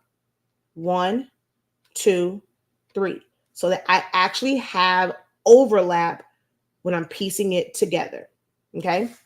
Now, if you want, you can leave it like this to where it's only going to print part of this page, or you can like centered evenly. That part is up to you. There's no right or wrong kind of to that, but that part is like up to you. So I could move this to where all of the like no split in my 365, and I can put that on the other side of that. Again, up to you. Once you have your grid though, you're going to duplicate this several times. So we're going to go 1, put a little space, 2, put a little space in between it, hold down shift. Actually, I'll just go duplicate above, put a little space in between it. I don't remember how many I needed. I just duplicated. You cannot crop ones that are like right next to each other. It's gonna mess up. So I like to, so like, let's say when I do it, let me see how many I needed. I needed 8. Okay, so let's do one more set. So I'm going to go duplicate, and I'm going to use my shift key. Boom, boom, boom. All right. So I'm going to go through this middle part. If you're here now, you missed the first part where I was talking about preferences. And there was a section that says, when using your drag box, it's selecting things that are touching the drag box. This is where this is important. I'm going to come through here and I'm going to select the bottom row from the top row from the bottom. Now, you have to do this where you are not touching your design at all. So you may want to zoom in and like I said, or like make sure that your mouse is like right to the edge. You do not want to touch your design at all. It should only be touching the boxes and then hit delete. So all of the bottom boxes should delete. All of the top boxes should delete on the bottom. Now, every other, oh, I didn't need to do that many. Duh, Shakia. So every other one I'm going to delete. I only needed 4 of these. My bad.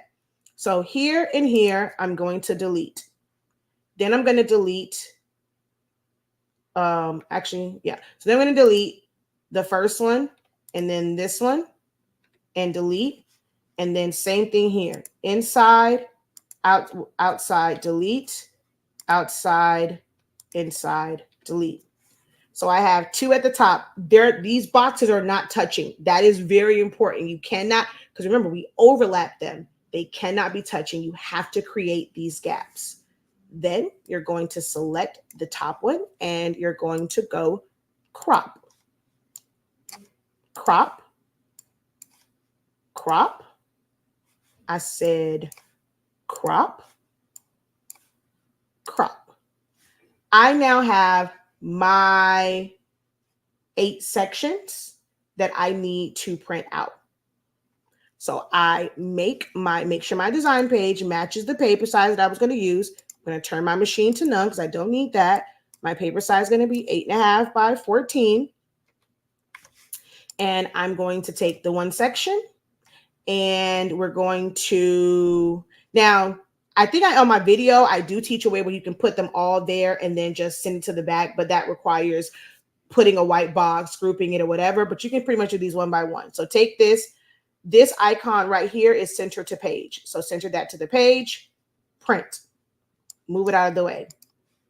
Center to page, print it, move it out of the way. Center to page, print it. And this is why I don't put the margin like so close. So I'm naturally away from my print margin. So if you can see on the sides, come on, zoom in. I'm not at my print margin. And I also have like a little space at the top just in case it prints a little bit wonky or funky. Sometimes it will take up the full space, top and bottom, depending on where you put it at. So move it here, print. So like I said, this is technically the longer way of doing it. If you have Designer, you can, not Designer, Business, you can save it as a PDF. If you have Adobe Reader, you can open up that PDF, set it to poster, but to me, it wastes a lot of paper. This, I have more control. I have control issues. I like doing methods where I have more control over how much paper I use, where it prints at, because I have control issues. If you don't have control issues and you just want it to be done the easiest way possible, then you can use some of those slice things and you can do it as a poster and you're gonna waste a lot of paper. It's gonna end up being like little small slivers on. You're gonna waste a whole sheet of paper for like a small sliver of a print. Ain't nobody got time for that. I have control issues, so maybe you may not agree with this way, but for Shakia, because I have control issues and I need it to be a specific way, and know that I'm not just wasting paper out here in these streets. I need it to be a certain way. Now, even with the way that I actually do it, I'm still very conscious of how much paper that I'm using. But this is actually the way that I did it for a long time. I probably use this method because I don't really do all over shirts, but I do bigger designs, like bigger prints, and I use this method for years, and probably not years, probably a year or so. And then I was like, wait a minute, this don't make no sense. And then I'm like, I just applied different things. I'm like, okay. So I have a way that's a little bit easier. Just I move things around, but this is what I did, which is why I have, I think, 2 or 3 videos that pretty much show this. Center to page, print, move. Center to page, print, move. Center to page, print, move. Now, how I used to do this was the 8.5 by 14. If I had 8 sections, I'm going to fill this in with white, and I would make a duplicate of like 8. 1, 2, 3, 4. And so that's 8. I would send this to the back. I'm going to take like this and this, and I'm going to center it and group. Center it, group.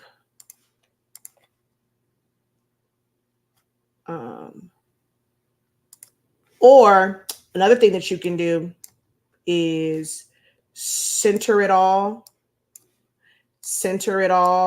make sure that these are to the front, center it all, and don't group it. Did I group it? I didn't mean to group it. So I would click here, group, and move it.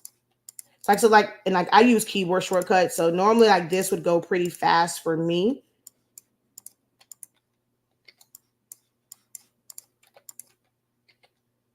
Okay, and then once they were all grouped together, like with their white box, I would center, like, okay, so I'm going to make this one right here with their faces. I'm going to send that to the back.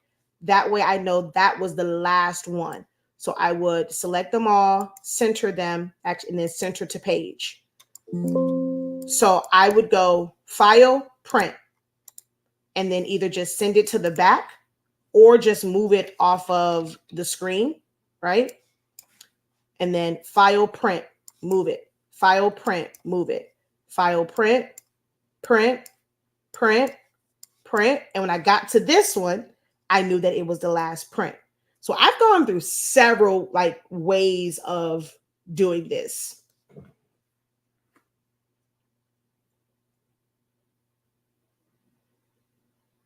I actually did the glossy hack already.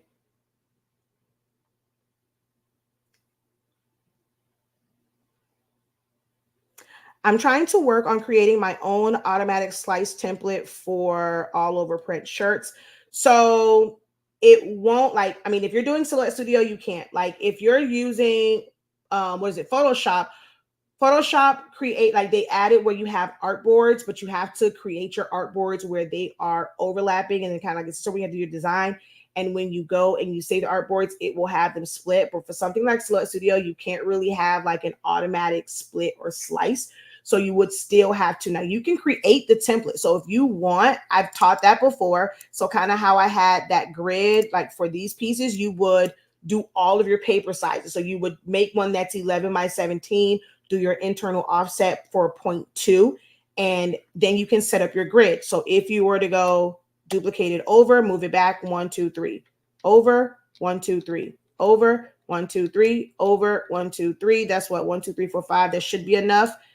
Then I'm going to duplicate it down, go move it up, 1, 2, 3, down, 1, 2, 3. Should be big enough. This is now your grid. And when you want to use it, duplicate it, put it over it, and then you're going to know, like, you don't need all the other ones and you can delete them, but you don't have to worry about doing it. Oh, why these? Oh, now see, that was too much. Probably because I was zoomed out, because that is too much of a jump. And I definitely know it's because I was zoomed out. Watch this. If I go like this and I go 1, 2, 3, this is awesome, man. It's so many like little things that are coming up. And those who have taken a class with me, they will attest to this. So if you're new to me, y'all who have taken a class with me, especially my essentials, you can attest to this. I talk about the importance of being zoomed in or the size that it is, because that affects how things move. Like, so when I was zoomed all the way out and I did that and I moved over 1, 2, 3, look at how big it made those gaps. But now zoomed in, the increments are different. So I did the exact same thing and I moved over 1, 2, 3. Look at how small that section is compared to this. So if the overlap section was big, one, it's going to make it a lot harder to line it up because you're not going to really be able to see. Two, you're wasting paper. You don't really need that much. So if you are somebody that's always like, I got to see everything, and you're so zoomed out, it's going to affect the way that certain things that you do, even like your offsetting, like it just affects it all. And I've talked about this in several classes. We just talked about this in the grad master program about the importance of being zoomed in or zoomed out when it comes to doing certain things. When it comes to doing offsets, the size of it matters when you're doing an offset. Like, I talk about this all the time. It's little things like this that in a general tutorial type video, people are just going to be, okay, you're going to click here. But if your setup wasn't exactly like theirs, you weren't zoomed in exactly where they were, you weren't sized exactly, when you go to do it with your own element, it's going to seem too big or too small.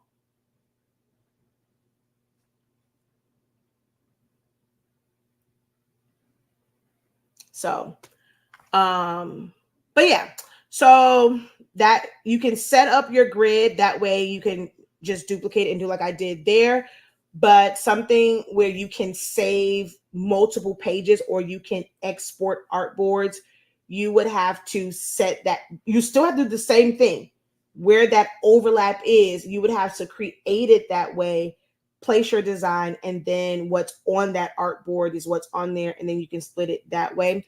So yeah, I mean, there's more than one to skin a cat, but I promise you, I don't even do splitting. I think splitting is ridiculous. When you know better, you do better. And how I teach it in my actual classes, I'm not splitting nothing.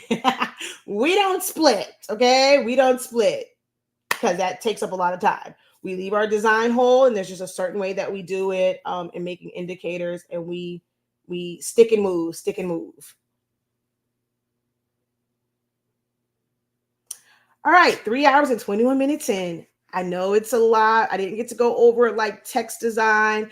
I really wanted to break down some of the like design components of this, just so that you kind of understood what all it would take, like why it's important to understand tools. I can still do that. Like, this is a mixture of like shapes and then modify tools, having to duplicate things so that I can create like this lighter part on top, using internal offsets, using edit points and break paths, and releasing compound path is what I had to use to do this little accent here, using things like detached lines, transparencies, to get this particular color where it's like it was lighter. I had, a darker version of it. It's actually layered on top, so it's not like kind of a one, two step type deal. So there's a lot of design components. How I got the bluey to look like he is popping outside of the circle, but his tail is like to the inside. It's like he's stepping outside of it, is one thing. And then also, I didn't realize I moved that to where his foot is to the front. It's actually an optical illusion because it would be to the back. This is something that you would have to do no matter what program you're in. You have to have that duplicate layer of it. So there's a lot of different design components. Even this part here, this is not the actual like bluey when I use that picture as an example, but this is a series of circles and internal offsets. This is turning a line into a dashed line. Wait, is that one? Oh no, that's already, I had already detached that one. So, and then cropping the background, scaling the background to, exactly the size that I wanted it to be. So if I go to patterns and I go over here to pan, I can move this where I want it to be. I can scale it up to where I have just the sky and a little bit of the greenage. Like I don't have to have the ground part.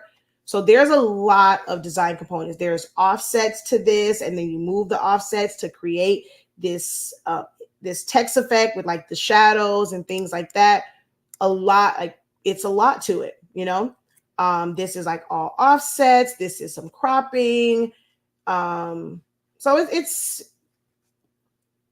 this will be, if you're interested in learning it, just for any program, it should be an ongoing learning experience. It's going to be really hard to just kind of take one class and everything, depending on the type of designs you're trying to create. If you're someone that wants to create like files from scratch, like I've already been asked for this file. People want this file, just the preschool graduation part. I made it where it's bluey. And I drew inspiration. Not sure if you saw this. Like I saw this picture here. And this is where I drew my inspiration from as far as how, like the layout, the general layout of this. I drew the inspiration from here, doing the lighter color at the top. It's kind of like how they have it here. They have that same like little accent on it. So I drew inspiration from here, but I completely designed it from scratch with my own, well, not, with my font of my choosing, like the font that I wanted. I created the banner. I actually had a file that had banners to it. I just modified it a little bit. So I still created from scratch. Now, if you're somebody that wants to create from scratch, the level that you have to learn this program at and the level that you have to learn designing at is different from those who want to kind of take pre-made elements and just bring them in and just need to know things like, how do I add text? How do I curve text? How do I add color? How do I trace and detach? How do I size? For some, that is the extent of what they will need to learn. And you would never need to invest in like really learning it, because that's all you're going to do. But the moment you want to be able to do more and have more control, you have to learn not just the program, but you have to learn design concepts and principles.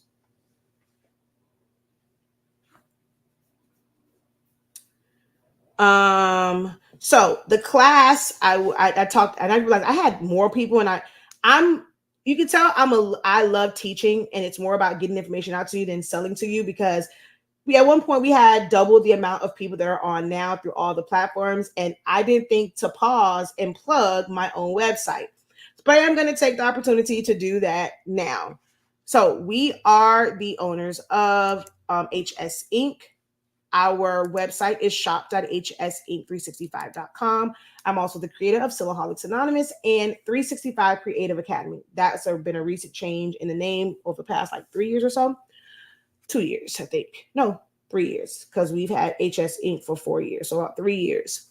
Here's our website. Here's where you're going to be able to get our amazing sublimation paper that allows you to sublimate at 365 degrees, 30 seconds, no butcher paper. You do not have to use premium presentation paper matte to print, especially on that hot. That wastes too much ink. You're going to be able to preserve your ink. We know that people buy ink from us, and even if they print a lot, it might be a whole 6 months to a year before they have to buy ink again. Some people even longer than that, because we don't use a lot of ink. Our paper doesn't need a lot of ink. You can print plain paper setting bright white. I have a video on that. Amazing, amazing, amazing, amazing color. And your ink will last you a really, really long time, especially since our bottles are 140 milliliters. More bang for your buck. And then we have like some of our classes. So someone did mention the essentials. This is Essentials of Silhouette Studio. This is our flagship, or like it's our top program, because of course I'm a silhouette girly. We do have the Photoshop one that's coming up starting May 21st, but this is our even if you want to learn Canva, if you want to learn Photoshop, because of how I teach it, where you're learning graphic designing concepts and not just a program, everybody named Mama should have this, okay? Everybody should have Essentials Silhouette Studio because of how it's broken down. I have to I have to update this one because it's not just 30 days anymore. I taught this originally 2 years ago. It was 30 days. You can go through and it'll still see everything that you will learn, and you will see that there's a day dedicated to every tool and function. So you're not being rushed through it. I take my time explaining it. We did kind of this I do, we do, you do for those, they want to participate, where they're, actually like clicking. They raced me when it came to tracing. Like, we had a good time, especially that first 30 days. For 2 years, I just sold the playback of it. Well, this year we did what's called a refresher session. It was 13 sessions. We had the refresher session, but we also had study hall sessions, because I'm realizing now we're no longer in the pandemic. People are like back to work. It's easy to forget things. So we did or maybe not be able to participate in the actual class.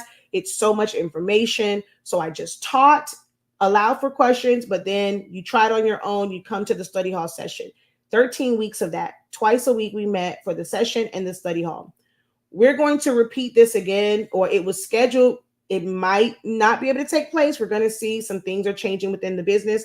So originally it's supposed to be, we're going to do the 13 weeks again, but you get access to our community. You can always ask questions. We'll have like a refresher once a month, regardless, just to kind of go over things for those who were not live. But we plan to be able to do this 13 weeks again. You don't have to wait for that. The moment you sign up, you get access to the original 30 days. You get access to all resources, all downloads. You get access to the 13 weeks, all of its downloads and resources. And then if we do it again in July, the third 9 weeks, the third quarter of the year, you'll get access to you'll be able to attend the actual live sessions. These are all taught in front of a live Zoom audience. So you get questions from beginners, intermediate users, some of the same questions that you would have. And you might be afraid to ask, but those who've been with me for a while and they're more comfortable with me and know that the professor isn't like treating you like, oh my God, that's a dumb question, you better go do your research. Like, I'm going to answer it every single time. They get to share their screen.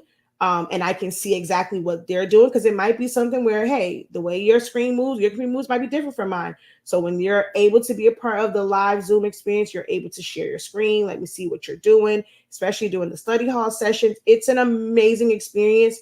That's right now only $103.65 if you buy it straight out. It's $113, I think 65, $115.63 if you do buy now, pay later. That comes out to about 4 payments of $28. So you can get access to the 30 days, the 13 weeks, you get access to the student union, any upcoming study hall sessions or whatever, you get access to it. It's $28 and you get access to all of that. And then just, pay Sezzle or Shop Pay or Google buy now, pay later, not Google, PayPal buy now, pay later. But this is Essentials. It literally it breaks the program down. You understand the why, not just the how.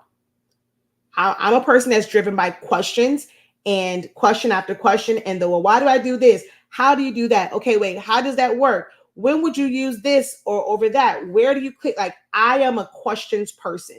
So I break down the why, not just the how. Okay. And you go through that. Like I said, I have to update this because the 13 weeks was, we combined some things and, we had the study hall session. So that's that. We have a lot of different classes. We just had the the School of Graduation Customs program. We have a study hall session on Sunday. And we went over a lot of things for graduation, just prepping for that. And I mean, in detail. I mean, everything from design to completion in detail. That's still available. Every class that we have, you have unlimited access to the playbacks for a lifetime. We record it 2 different ways, and you'll never technically lose. You can never lose access to anything that you have paid us for. I have fail safes for myself. I'm not a petty person, but some folks have expressed that some people get real petty and they block people from stuff and remove them. Technically, the way that my stuff is, if you have paid for it, it is yours. I couldn't deny you access if I wanted to because of how we distribute the information or distribute the playbacks. So I couldn't be petty if I wanted to. So it's an amazing experience, and you have access to our exclusive group. We'll be placing another order real soon. Just waiting on something awesome. Is it so? Each of my classes are a one-time fee. I don't have anything that is a subscription based. I may go back to it, but it's not necessarily a class. It's like, well, we have the creative lounge, which is supposed to be kind of that I will meet with you, like having several sessions a week, more like Q&A, like detailed ones where you can share your screen. I can be able to help business wise, whatever. We're trying to kick that off. I mean, some people just aren't seeing the value of, I guess, but we're trying to get, I want that to be a subscription based one, but all of my classes are, you pay for it. You pick and choose when you can afford it. You take the class, you have access to it. And because I don't like the subscription based. If it's subscription based, once you are no longer able to pay, you lose access, just like anything else. That's, you're paying for usage. And I wouldn't want it to be where you've paid for access for 3 years, times get hard, and you have to, cut the fat and maybe cut some things out. Now you don't have access to all of this learning and education that you've invested in for 3 years. I will never do that to my students and my audience. So I set mine up where it is, you pay for it, you have access to it. And if you have to stop paying, how I teach, it's timeless information, and you can learn on that information 20 years from now.